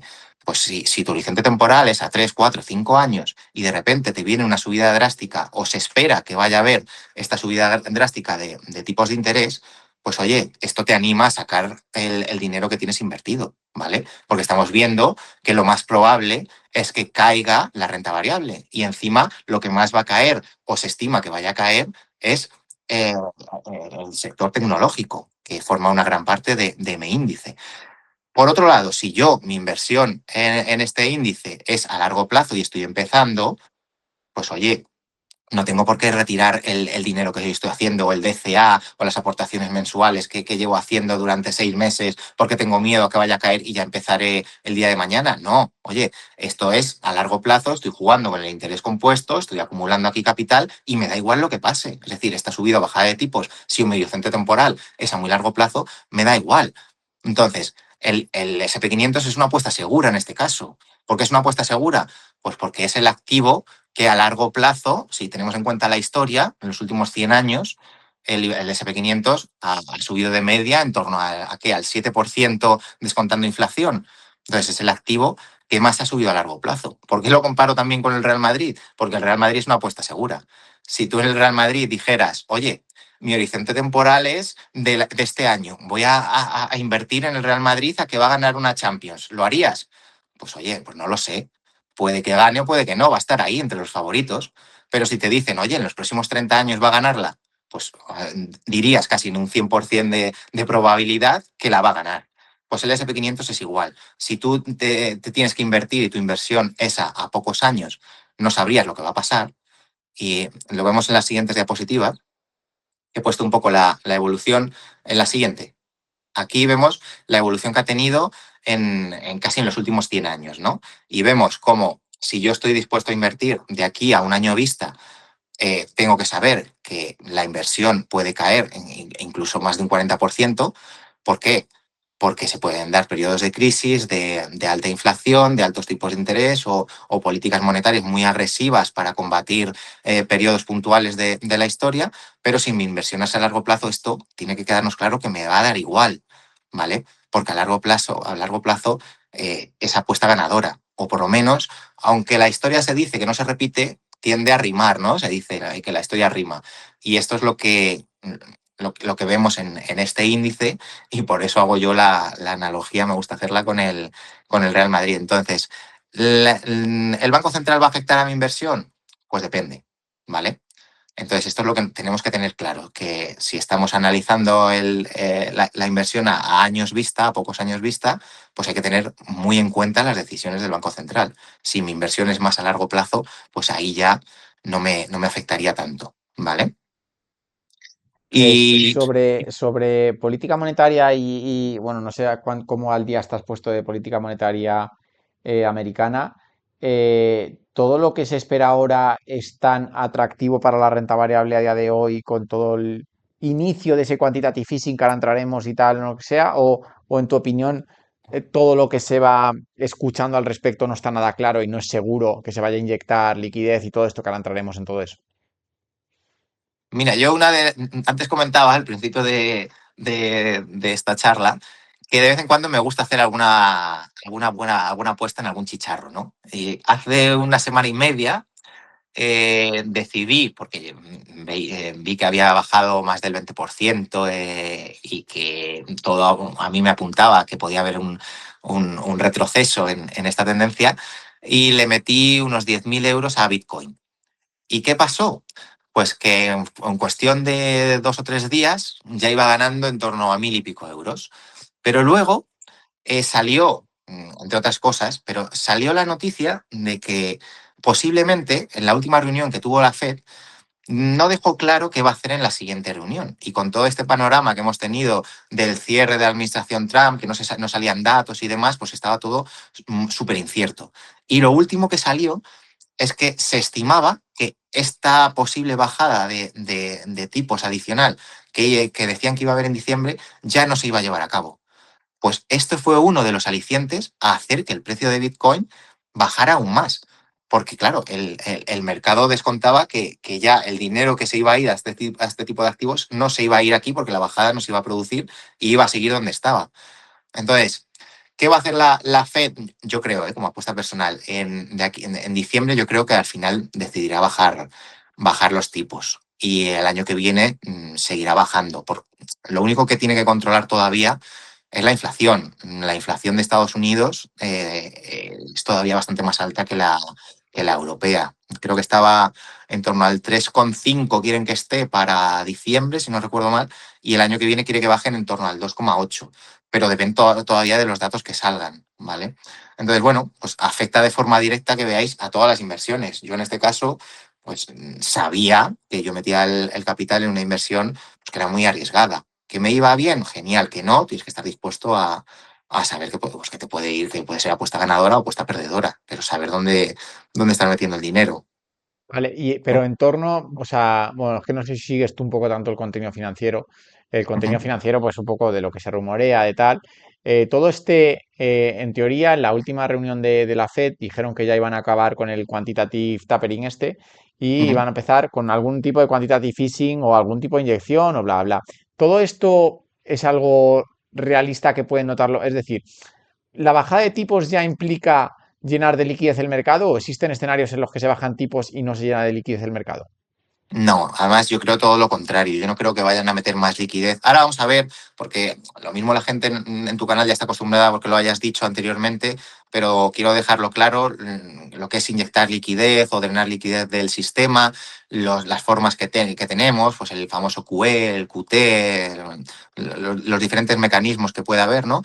Pero ahora mismo con la inflación que tiene Estados Unidos, si tú por lógica piensas y reactivas más la inyección de liquidez, lo más probable es que la inflación no la puedas controlar, que es ahora mismo el objetivo principal. Entonces yo dudo mucho que vayan a implementar más medidas de inyecciones de liquidez. Yo creo que es más todo lo contrario. Yo creo que el QT va a seguir activo en los próximos meses, en el próximo año, y lo que quieren hacer, el QT es quantitative tightening, es decir, lo que quiere decir esto, ya lo nombramos, es cuando se dice que el Banco Central imprime dinero, no es que imprima dinero como tal y se lo entregue a la gente, por así decirlo. Imprimes dinero de una forma digital. ¿Cómo imprimes dinero? Pues este es el famoso QE, el Quantitative Easing. Imprimes dinero de forma que lo que haces es comprar bonos de deuda o bonos corporativos. Entonces las empresas emiten bonos, por ejemplo, y como Banco Central lo que haces es comprar estos bonos. ¿Con qué los compras? Con emisión de dinero, ¿vale? Entonces, esta emisión de dinero hace que tú inyectes capital en la economía. Y esta inyección de capital, bueno, pues dependiendo de la situación económica que tenga la economía en ese momento, se hace por unos motivos u otros, pero lo normal es que la inflación suba porque tú estás inyectando capital. En este caso, si decimos que puede haber un QT lo que es un quantitative tightening. Un quantitative tightening lo que hace es lo contrario, es operación inversa. Si tú ya tienes un bono y llega un vencimiento, en vez de volver a recomprar este bono, lo que haces es ya no lo compro. Yo ya no lo compro, no meto más liquidez al sistema y que quiero que la economía ruede por sí sola. No quiero yo ser el motor de este drenaje, ¿vale? Y luego también, ya que estamos en faena, pues tenemos otros tipos de mecanismos que también se hicieron muy populares en la crisis financiera y que, bueno, hoy todavía se siguen utilizando, aunque en menor medida, ¿vale? Uno de ellos es el LTRO. El LTRO, que es Long Term Refinancing Operation. ¿Qué quiere decir esto? Pues son préstamos que el BCE da a los bancos con condiciones muy favorables. ¿Por qué hace esto? Pues esto lo que hace es intentar reactivar una economía que no está consumiendo, que está en un proceso de estancación, ¿vale? Entonces, lo que haces es, quieres dar dinero a los bancos en condiciones favorables para que ellos, a su vez, lo que hagan es presten a las familias y a las empresas para reactivar otra vez esta economía. ¿Esto funcionaba siempre como quería el Banco Central? Pensaban que sí, pero hubo que sacar otro producto que era una modificación de este. ¿Por qué? Porque en momentos en los que la economía no funciona y tú no te fías de dejar dinero a alguien porque puedas pensar que no te lo va a devolver, porque las cosas no están funcionando como deberían, si tú a un banco le das estos préstamos, por muy favorables que sean las condiciones, el banco lo que va a hacer es ser muy cauteloso y decir, vale, sí, yo tengo este dinero que me han dado en condiciones muy favorables, pero yo quiero dejárselo a quien me lo pueda devolver. Entonces, lo mismo no lo dejo, porque no encuentro a nadie a quien pueda dejárselo. Y esto sucedió. Entonces, para solucionar esto que hicieron, añadirle una T delante de estas siglas y ya en vez de ser Long Term Refinancing Operations era Targeted. Por eso la T. Targeted, ¿qué quiere decir? Que, oye, yo como Banco Central te doy este dinero, pero te lo doy con unas condiciones. Si tú no cumples estas condiciones, te olvidas de que yo te vaya a facilitar esta inyección de liquidez. ¿Vale? Entonces, bueno, pues esta es una de las palancas, podríamos decir. El Banco Central tiene 3 palancas, ¿vale? Fundamentales para llevar a cabo sus políticas monetarias. Una es a través, que hemos comentado ya, de tipos de interés, ¿vale? Pues, por ejemplo, el Banco de España puede subir, o el Banco Central Europeo, con la contribución del Banco de España, puede subir los tipos de interés y al subir los tipos de interés quiere que la economía cambie de ritmo. Esto sucedió pues, en el 2022-2023, cuando hemos visto que había una evolución de tipos de interés al alza. ¿Se hizo esto para qué? Pues para combatir la inflación que teníamos, ¿vale? Entonces, esto hizo que los préstamos se encarecieran. Vimos también pues, que el ahorro se volvió más atractivo, entonces la gente, al tener estos tipos más altos, lo que hacía es dedicar el dinero que tenía ahorrado pues, a productos muy seguros, depósitos, fondos monetarios, cuentas remuneradas que daban intereses atractivos. Y la bolsa lo que suele hacer, como este dinero sale de ahí, es caer, ¿vale? Entonces, este juego de tipos de interés ya lo hemos nombrado antes. Luego, la otra palanca es dependiendo de la inflación. Dependiendo de la inflación, lo que va a hacer pues, este enemigo silencioso, podríamos decir, es que si hay mucha inflación, a mí me va a perjudicar en un futuro porque mi poder adquisitivo ya hemos visto que va a caer. Entonces, el Banco de España o el Banco Central Europeo, bancos centrales en general, tienen que combatirla. Entonces, si detecta presiones inflacionistas, pues lo que va a hacer, intentar enfriar la economía. ¿Vale? ¿Cómo enfriamos la economía? Pues subiendo tipos. Esto hay que tenerlo en cuenta, incluso lo que os decía el gestor que tuvisteis en la charla del otro día, Gabriel. La compañía que analizó, que me imagino que la veríais casi todos, que me pareció muy interesante y oye, nos dio ganas a todos de comprarla, fue Kinépolis, ¿no? La de los cines. Y no se hizo, pues, una demostración de todo lo que hay que hacer como analista, como gestor, antes de llevar a cabo una inversión. Pero ¿qué pasa? Que si tú haces este análisis de saber la compañía de pe a pa y ves que es una buenísima oportunidad de inversión por todo lo que nos dijo, pues que las películas el año que viene van a ser muy buenas, que se va a reactivar el que la gente vaya al cine, tal, las condiciones y la empresa, los números de la empresa nos salen muy bien. Si se da esta situación que estábamos comentando de presión inflacionista a lo bestia, pues oye, yo mi análisis ha podido ser muy bueno y Kinépolis, yo puedo estar seguro de que va a evolucionar positivamente el año que viene y que en bolsa esto se va a ver repercutido de forma directa. Pero si no tengo en cuenta o no tomo las medidas adecuadas, si noto esta presión inflacionista a lo bestia que se está produciendo a día de hoy, por ejemplo, pues oye, si la inflación está repuntando muchísimo, esto va a hacer que el consumo baje. Esto va a hacer que lo que ha pasado en crisis anteriores, que yo como ciudadano me voy a quitar de consumir en muchos productos. ¿En qué productos me voy a quitar? Pues no me voy a quitar de ir al supermercado a hacer la compra. Me voy a quitar de los productos que para mí son pues un lujo, por así decirlo. Pues salir fuera a comer, salir al teatro, salir al cine. Entonces, si ya no salgo al cine tanto, pues oye, la gente deja de ir al cine.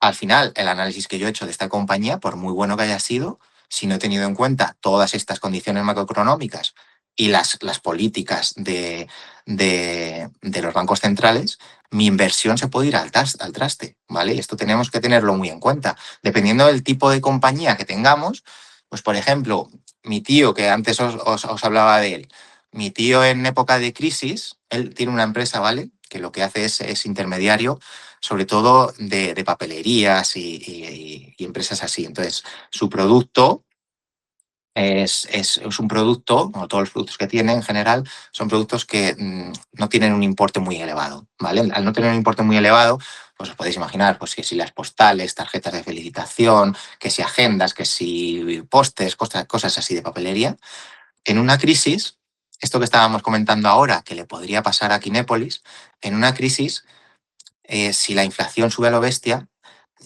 a mi tío lo que le sucedió es que a nivel de empresa no le perjudicó mucho. ¿Por qué? Porque la gente no se quitaba de estos gastos. Yo no me quito de comprar una postal que cuesta 1 euro y pico. Estos gastos los sigues manteniendo. Entonces, dependiendo de la empresa que tienes, también tienes que tener en cuenta estas políticas externas de este agente externo que yo no tuve tan en cuenta cuando era analista, cuando empezaba en el mundillo, y que puede afectar o no, dependiendo del tipo de empresa que tengas, mucho o poco al futuro de la misma, ¿vale? Y esto, pues, hay que analizarlo también a la hora de llevar a cabo una inversión, ¿vale? Entonces es muy importante. Totalmente. Y bueno, pues comentaros que de las cosas más importantes y de las que hay que estar al tanto y que si llega el día tenemos que estar pendiente de cuándo llega el día, es cada 6 meses el BCE se reúne en Frankfurt. Esta reunión que tiene en Frankfurt publica una nota de prensa que la lleva a cabo, en este caso, su presidenta, que actualmente es Christine Lagarde, y en ella comunica los tipos de interés. Si hay una subida de tipos de interés o una bajada de tipos de interés, esto es en las siguientes diapositivas, pero lo que sucede ya lo sabemos. En la anterior creo que era. Eh, en esta. Pues, Lo que sucede ya lo hemos visto, tanto si hay una subida como una bajada. Pero no solo tenemos que estar al tanto de la subida o de la bajada, sino del famoso tono de cómo se diga este discurso, de lo que diga este discurso y de analizar lo que pueda venir en un futuro, ¿vale? Aquí entra el discurso, que lo habréis escuchado muchas veces y que vamos a decir lo que significa para que lo sepáis de forma clara, lo que es un discurso hawkish o un discurso dovish, ¿vale? Un discurso hawkish, ¿qué quiere decir? Pues este es un enfoque más duro, más agresivo contra la inflación, ¿vale? Hawk, para que lo sepáis en inglés, significa halcón. Y es el enemigo de los precios altos. Entonces, hay bancos centrales que son más hawkish o hay bancos centrales que son más dovish. Si el banco central es más hawkish, lo que va a hacer es intentar combatir, en este caso, los precios altos, la inflación. ¿Qué van a hacer? Subir tipos de interés. No les va a temblar la mano para hacerlo. Entonces, si eres hawkish y tu discurso ha sido muy hawkish, lo que tú como analista, como inversor, tienes que tener en cuenta es que los tipos de interés pueden subir en el futuro próximo. Y ya sabemos lo que puede suceder si se lleva a cabo esta subida. ¿Qué puede suceder? Que se encarezcan los préstamos, que frene el consumo, que se frene la inversión. Porque si tenemos tipos de interés más altos, yo no voy a querer invertir tanto porque sé que voy a tener que pagar un tipo más elevado en el futuro. Entonces la inversión como empresario va a caer. Esto va a hacer que la economía se enfríe y esto va a hacer que baje la inflación, que es a mí como Banco Central, si soy hawkish, lo que me preocupa, los precios altos. Por otro lado, tenemos el otro extremo, que sería los bancos centrales o los discursos más dovish. Dovis es como las palomas, como las palomas que son más suaves o más conciliadoras, podemos decir. ¿Por qué digo como las palomas? Porque dove, en inglés significa paloma. Y cuando tienes un discurso más dovish, lo que quiere hacer el Banco Central, y no le va a temblar el pulso en este caso para hacer, es bajar los tipos. Vas a bajar los tipos porque lo que quieres es lo contrario, dar oxígeno a la economía, reactivar el consumo, reactivar la inversión, que la rueda siga activa.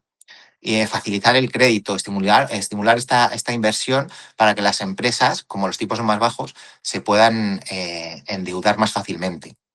Y como truco, pues deciros que a mí me sirve pensar que los halcones son hawkish y los halcones vuelan alto, pues como los tipos de interés que quieren que son más altos, y las palomas pues vuelan más bajos, que se suele decir, y lo que quieren cuando es más dovish es que los tipos de interés sean más bajos, ¿vale? ¿Cómo es cada banco central a día de hoy? O sea, normalmente son más hawkish, más dovish, son más propensos a una cosa, a otra. o no tiene nada que ver, o depende de cada discurso y hay que estar muy pendiente. Hombre, depende de cada discurso, pero normalmente suelen seguir una línea, ¿vale? Es raro que se salgan de esta línea porque cada uno prima una política u otra. La Fed, y lo estamos viendo en las últimas decisiones que toma porque le cuesta mucho, es un halcón extremo, ¿vale? Podríamos decir. Entonces, después de situaciones de crisis, por ejemplo, como la pandemia que vivimos, pues, donde la inflación se disparaba, a Powell no le costó nada subir los tipos de manera agresiva, ¿vale? Lo que le cuesta ahora es lo contrario, bajarlos. Entonces, aunque Trump quiera incentivar y esté ahí queriendo meter incluso a otro que le haga el, el retorno y que salga Powell y que llegue uno que baje los tipos de una manera más agresiva, pues le cuesta porque su política suele ser más hawkish. Entonces lo que quiere es lo contrario. Pero bueno, vemos como ahora, no es que vayas a hacer una cosa u otra porque seas de una forma o de otra, no es que seas de, pues como pasa en España, eres de derechas o de izquierdas y ya solo por ser de derechas o de izquierdas tienes que pensar de una forma determinada, que es ridículo, ¿no? Pues esto no, o sea, el Banco Central tiene la mano abierta y dependiendo de las circunstancias de la economía va a tomar una decisión u otra. Pero bueno, es más propenso a hacerlo de una forma u otra dependiendo de si es más hawkish o más tovis, ¿vale? Entonces, el caso del Fed, de la Fed, ya hemos visto que es un halcón extremo, diríamos. El caso del BCE, de nuestro Banco Central Europeo, es un poco más dovish. Entonces, es un poco más dovish, es más prudente. Lo vimos también con el COVID. En el COVID los tipos de interés los subimos, pero no de una manera tan agresiva, aunque fue agresiva, como lo hizo Powell desde la Fed, ¿vale? ¿Qué otros bancos centrales a nivel internacional son así los más importantes? Y también para que lo sepamos y, oye, si tenemos inversiones en ellos, que también estemos un poco al tanto de las políticas monetarias que llevan a cabo. Pues el caso de Japón, el Bank of Japan, es un caso especial, porque aquí durante 20 años, aproximadamente durante 2 décadas, los tipos estuvieron a cero, ¿vale? Ahora es un poco hawkish. Ha subido, ahora está en el 0,50, si no me equivoco. Es decir, que bueno, está cambiando aquí el panorama macroeconómico. Hay que tenerlo bastante en cuenta para el futuro. Luego, el caso de China. Caso de China, muy dovish, porque ellos lo que piensan y lo que quieren, sobre todo, es reactivar el crecimiento, ¿vale? Entonces, tipos bajos y crédito barato. Eso es lo que más quieren. Caso de India, también, ya por destacar al otro grande. Aquí también es una mención especial porque ellos van un poco al margen del resto. Han tenido los tipos al 6,5 durante mucho tiempo. Ahora creo que están al 5,5, ¿vale? Entonces, este es un caso excepcional. Pero bueno, hay que tener en cuenta, dependiendo del Banco Central, de la economía en la que esté invertido y de las políticas monetarias y el discurso que esté dando, anticiparnos o intentar anticiparnos a lo que pueda suceder en un futuro, ¿vale? Entonces, si ya tenemos en cuenta todos los factores, ya sabemos un poco todas las variables que puede mover el Banco Central Europeo, cómo puede afectar, pues ya sea a través de tipos de interés, de inyecciones de liquidez, de inflación y demás, a una economía en general, a mí como ciudadano individual y también como inversor, lo que quería llegar es ya hasta esta parte final. Esta parte final, si pasas en las diapositivas, ¿Vale? es hasta este punto, ¿vale? Porque en este punto es como el que ya unimos todo. Unimos todo y es lo que quiero, con lo que quiero que entendáis y que nos quedemos hoy, porque es realmente, ya no solo como economista o inversor deberías saber este ciclo monetario, cómo funciona, sino lo deberías saber ya, yo creo que como ciudadano, creo que es algo fundamental. Creo que deberías saber cómo funciona el mundo en el que te rodeas, porque la economía mueve todo. Y si entiendes este ciclo monetario, vas a poder entender pues, las noticias que salen todos los días en el telediario, en prensa, y vas a saber por qué toman una decisión u otra y ser un poco objetivo, saber pensar y saber hacia dónde vamos y de dónde venimos y qué nos puede conllevar en un futuro esto. Entonces, como ciclo monetario, yo aquí he puesto el baile de los mercados, porque al final, si tú no tienes ni idea de todos estos conceptos previos que hemos dicho, puede parecerte que una subida de tipos de interés no la entiendes muy bien o cómo enlazarla con el resto pues de decisiones o de consecuencias que vaya a tener en el futuro, pero si ya sabes lo que son de forma separada cada uno de estos conceptos y ahora los unimos, vamos a entender mucho mejor el por qué este ciclo y por qué y cómo actúa un banco central de forma mucho más correcta, ¿vale? Entonces, digo lo de la partitura porque se suele decir que tú una partitura no sabes muy bien hacia dónde va porque la miras y no entiendes muy bien si miras las notas de forma aislada. Pero si ya empiezas a escucharla, puedes intuir hacia dónde va a ir la melodía. Y esto es lo que yo quiero que intentemos hacer en un futuro. O sea, no solo saber qué ha pasado y de dónde venimos, sino que lo que se esté ahora mismo cociendo en el ambiente, qué puede pasar, qué puede hacer que pase, ¿vale? Porque esto es lo más importante. Lo que queremos es intentar predecir de alguna manera lo que va a suceder en el futuro y dado lo que suceda, pues me va a hacer que mis inversiones vayan de una forma u otra si yo no lo analizo de la forma correcta, ¿vale? Entonces, podemos partir, como he puesto en el punto número 1, de una crisis. Una crisis pues, puede ser la que se dio en las que hemos comentado recientes, en el 2008 o en el 2020. En las crisis, ¿qué suele suceder de forma genérica? Pues suele bajar el consumo, bajan las contrataciones de las empresas, baja la inversión, como hemos visto. Entonces se paraliza un poco la economía. Damos menos crédito, los bancos son más cautelosos y de ahí que haya que tomar estas medidas como el TLRTO para poder centralizar un poco el dinero donde queremos si queremos que llegue esta inyección de liquidez a buen fin. Entonces, ante una crisis como la de 2008 o la de 2020, los bancos centrales tienen que actuar. Tienen que actuar para poner otra vez la economía a flote y que empiece a reactivarse. Cómo la ponemos a flote? Pues en el caso del Banco Central, lo que tiene que hacer o lo que normalmente hace es bajar tipos de interés. En caso de crisis como el 2008-2020, ha sido a tipos mínimos históricos. O sea, se bajó incluso del 0%, como vimos en la primera slide, la primera diapositiva. Y van a inyectar liquidez. Inyectar liquidez, ¿cómo inyectamos liquidez? Ya lo hemos dicho, se puede inyectar liquidez con el famoso QE, el quantitative easing, o sea, compras deuda pública y deuda corporativa para asegurarte de que haya un estímulo agresivo en la economía. Entonces, este estímulo agresivo, ¿qué va a hacer? Pues lo que va a hacer es que el crédito se abarate. El crédito se abarate para que pueda fluir la liquidez al sistema, que la bolsa, ¿qué va a pasar? Que va a subir. Porque si estamos, en este caso, bajando los tipos de interés, ya hemos visto cómo el dinero se va a ir de los productos más conservadores, porque ya le estamos dando muy poquito dinero a la gente que era ahorradora a través de, por ejemplo, depósitos, cuentas remuneradas, fondos monetarios, renta fija en general, se va a ir hacia la bolsa. Entonces, la bolsa tiende a subir, sobre todo sector tecnológico o de crecimiento, ¿vale? Luego, los bonos suben. ¿Por qué los bonos suben? Esto es difícil. El tema bonos, yo te he escuchado decirlo en muchas charlas y es tema complicado, pero con lo que nos tenemos que quedar de forma genérica es que si bajan los tipos de interés, como en este caso, va a subir el precio del bono, ¿vale? Entonces, los bonos en este caso, el precio de los bonos va a subir. El mercado inmobiliario, ¿qué va a pasar? Gracias a este estímulo agresivo, pues el mercado inmobiliario va a subir. ¿Por qué? Porque la hipoteca se está abaratando. Yo estoy con los tipos de interés más bajos, yo como ciudadano puedo acceder a una hipoteca a tipos más ventajistas, pagando menos. Entonces, esto incentiva que si yo tenía dudas de si meterme en mercado inmobiliario o no, lo haga.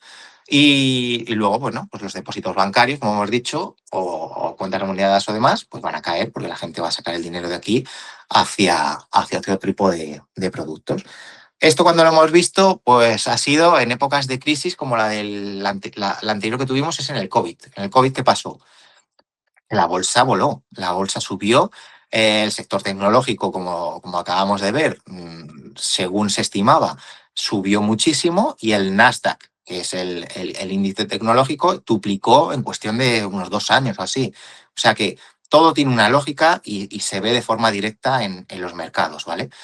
Y después de esta fase de estímulo agresivo, ¿a qué pasaríamos? La economía suele pasar es decir, podemos decir que la música cambia un poco y pasamos ya de repente de la crisis, estímulo agresivo, a tener una fase de recuperación. La economía ya se está incentivando, ¿vale? La gente vuelve a consumir, las empresas ya vuelven a contratar, empieza a haber más empleo, los precios empiezan a subir. Y este precio que empieza a subir es lo que el Banco Central Europeo mira muy de reojo, porque la inflación tiene que estar contenida y el Banco Central Europeo ya tiene que empezar o el Banco Central que sea, tiene que empezar a retirar estímulos de esta economía para evitar que se sobrecaliente, ¿vale?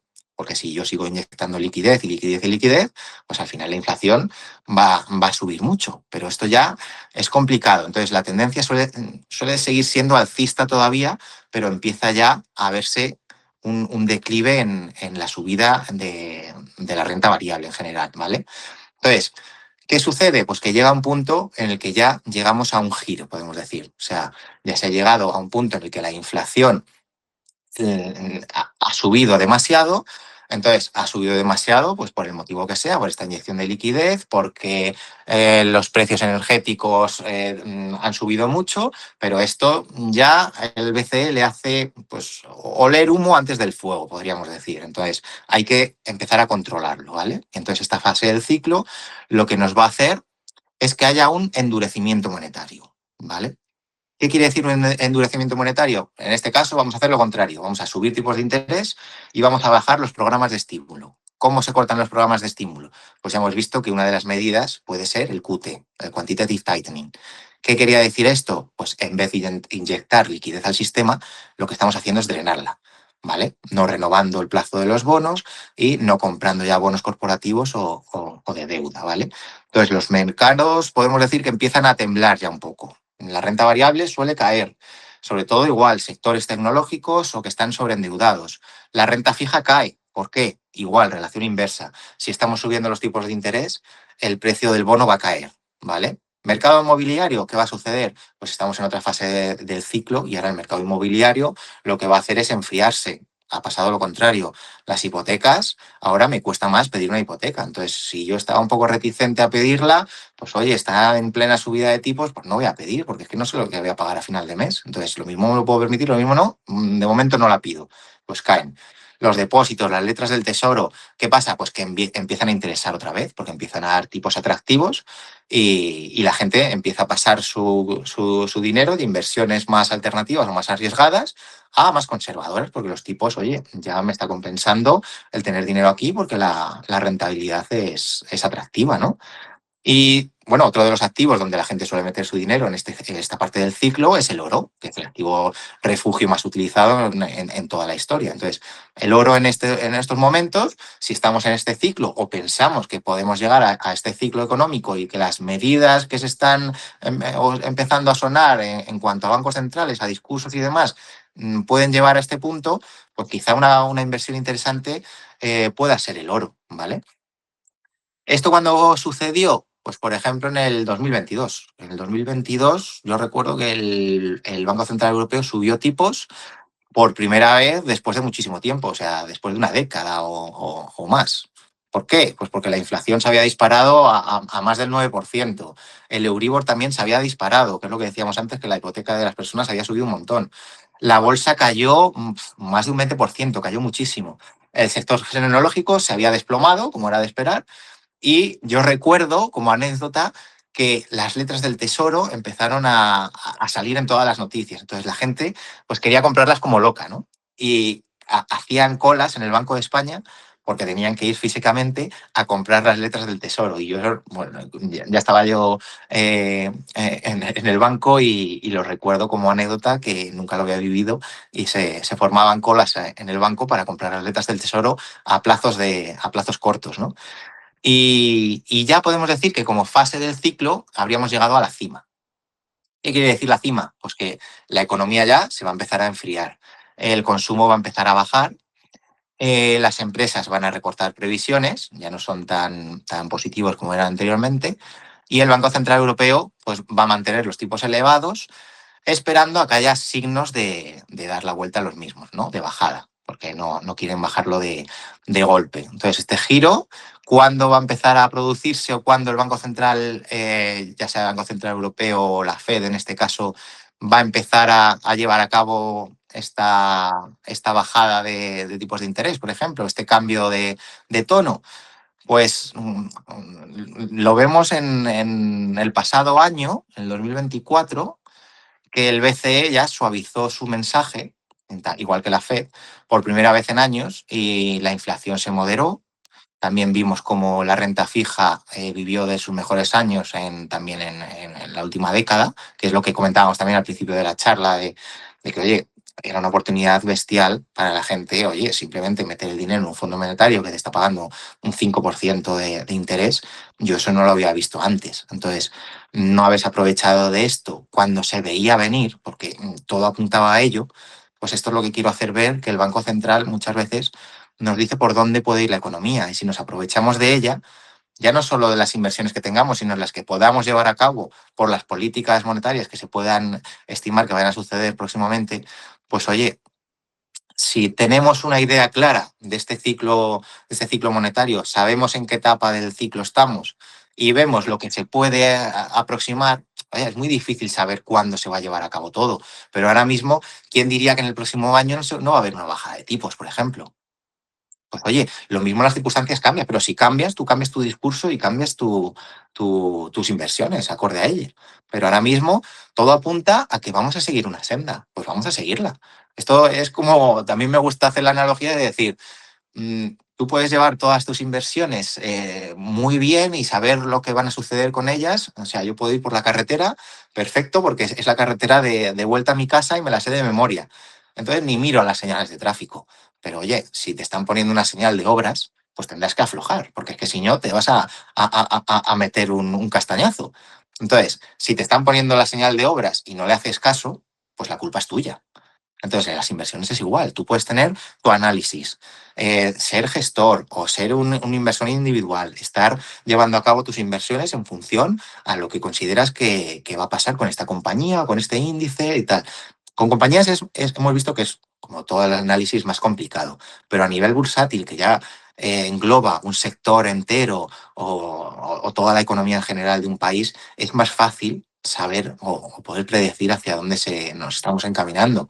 Y yo lo que quiero hacer llegar a las personas con mi mensaje de hoy, por así decirlo, es que es tan importante el análisis de una compañía o el análisis de un índice para tus inversiones y para futuro, o de renta fija o de renta variable en general, como lo es este agente externo que decía al principio, que es el Banco Central. Tenemos que entender este ciclo monetario. Si lo entendemos, estoy seguro de que nos va a ir mejor, ya no solo a nivel de inversiones, sino a nivel de que, oye, voy a saber lo que sucede a mi alrededor, voy a saber lo que sucede en la economía, voy a saber un poco cómo se mueve todo. Y creo que es algo que deberíamos saber ya solo por cultura financiera, ¿no? Una pregunta que están repitiendo mucho en el chat, ¿en qué, Ujú, o sea, bueno, que se divide en dos, podríamos hacerla de dos. Viendo ujú, esto y viendo que lo que se esperan son bajadas de tipos tanto en Estados Unidos como en Europa y tal, seguimos en la parte esa del ciclo de recuperación o alcista o expansivo, como lo quieras llamar, y crees que no debería haber otro motivo, al margen de cosas, pues a lo mejor ligado a ciertos sectores que puedan estar caros, que a lo mejor pues puedan tal, pero en general, la economía general, ¿sigues viendo como ese periodo expansivo viable para 2026? Esa sería una primera pregunta. ujú. Y va relacionado con la segunda, que es que en este gráfico que pones aquí, ¿dónde ves que podría empezar ese giro o dónde ves que podrías decir, oye, aquí se puede complicar la cosa?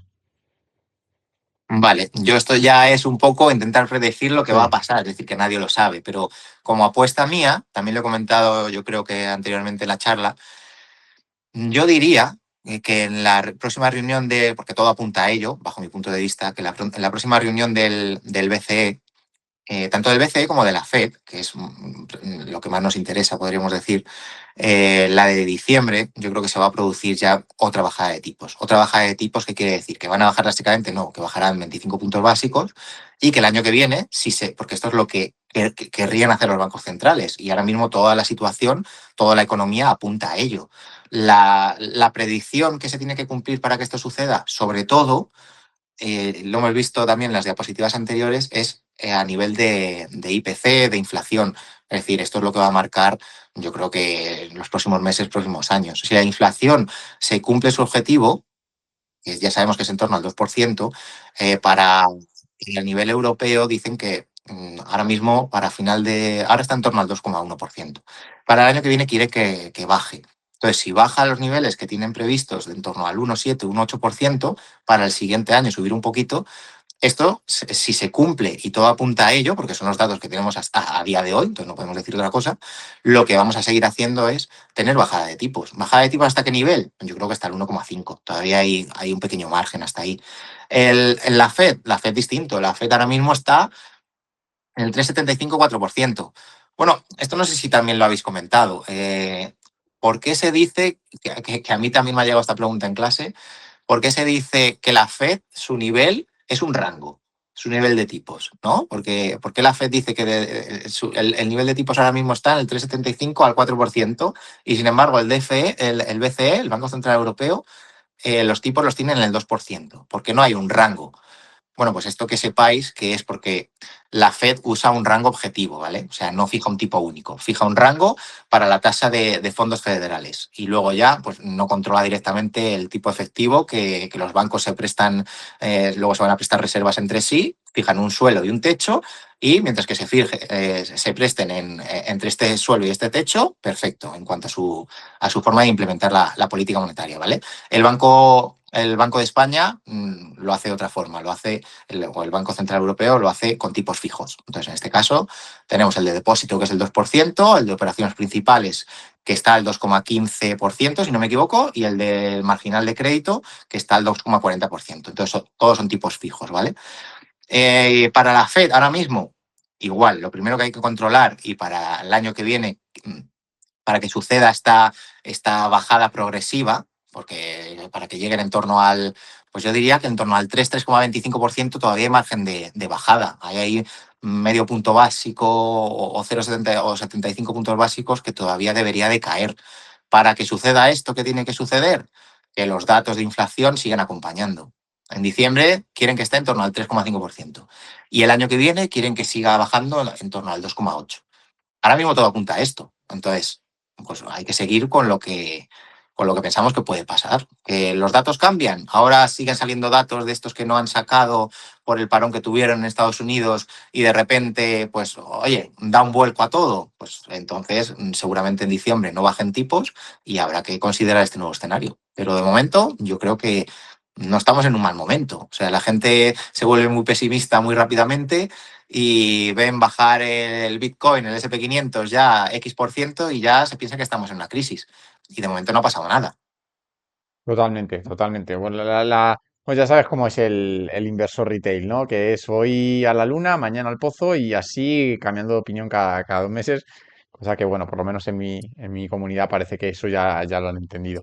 Vale, De todas formas, sí, también dejarlo caer porque, bueno, yo he venido hoy al canal y esta ha sido como una primera exposición de lo que son las políticas monetarias en general, cómo afectan al ciclo monetario y demás, pero por así decirlo, porque también por el tiempo que tenemos y porque, oye, no sé ya el tiempo que llevamos de exposición, pero la gente a estas horas y demás pues estará cansada y hemos visto, por así decirlo, medio lado de la moneda. El otro lado de la moneda sería ya políticas más concretas. Es decir, ¿cómo políticas más concretas? Datos más concretos. Que eso ya sería pues para la siguiente charla, si me queréis volver a tener aquí claro. algún día. Que sería, pues oye, ¿qué datos hay que tener en cuenta? A nivel macroeconómico hay que tener, si quieres saber cómo funciona todo la economía, ya no solo a nivel nacional, sino a nivel internacional, datos macroeconómicos salen todas las semanas. ¿Qué datos macroeconómicos hay que tener en cuenta, cómo analizarlos y cómo repercuten esto a las medidas que el Banco Central luego toma? Pues también hay que tenerlo muy en cuenta y saberlo, ¿vale?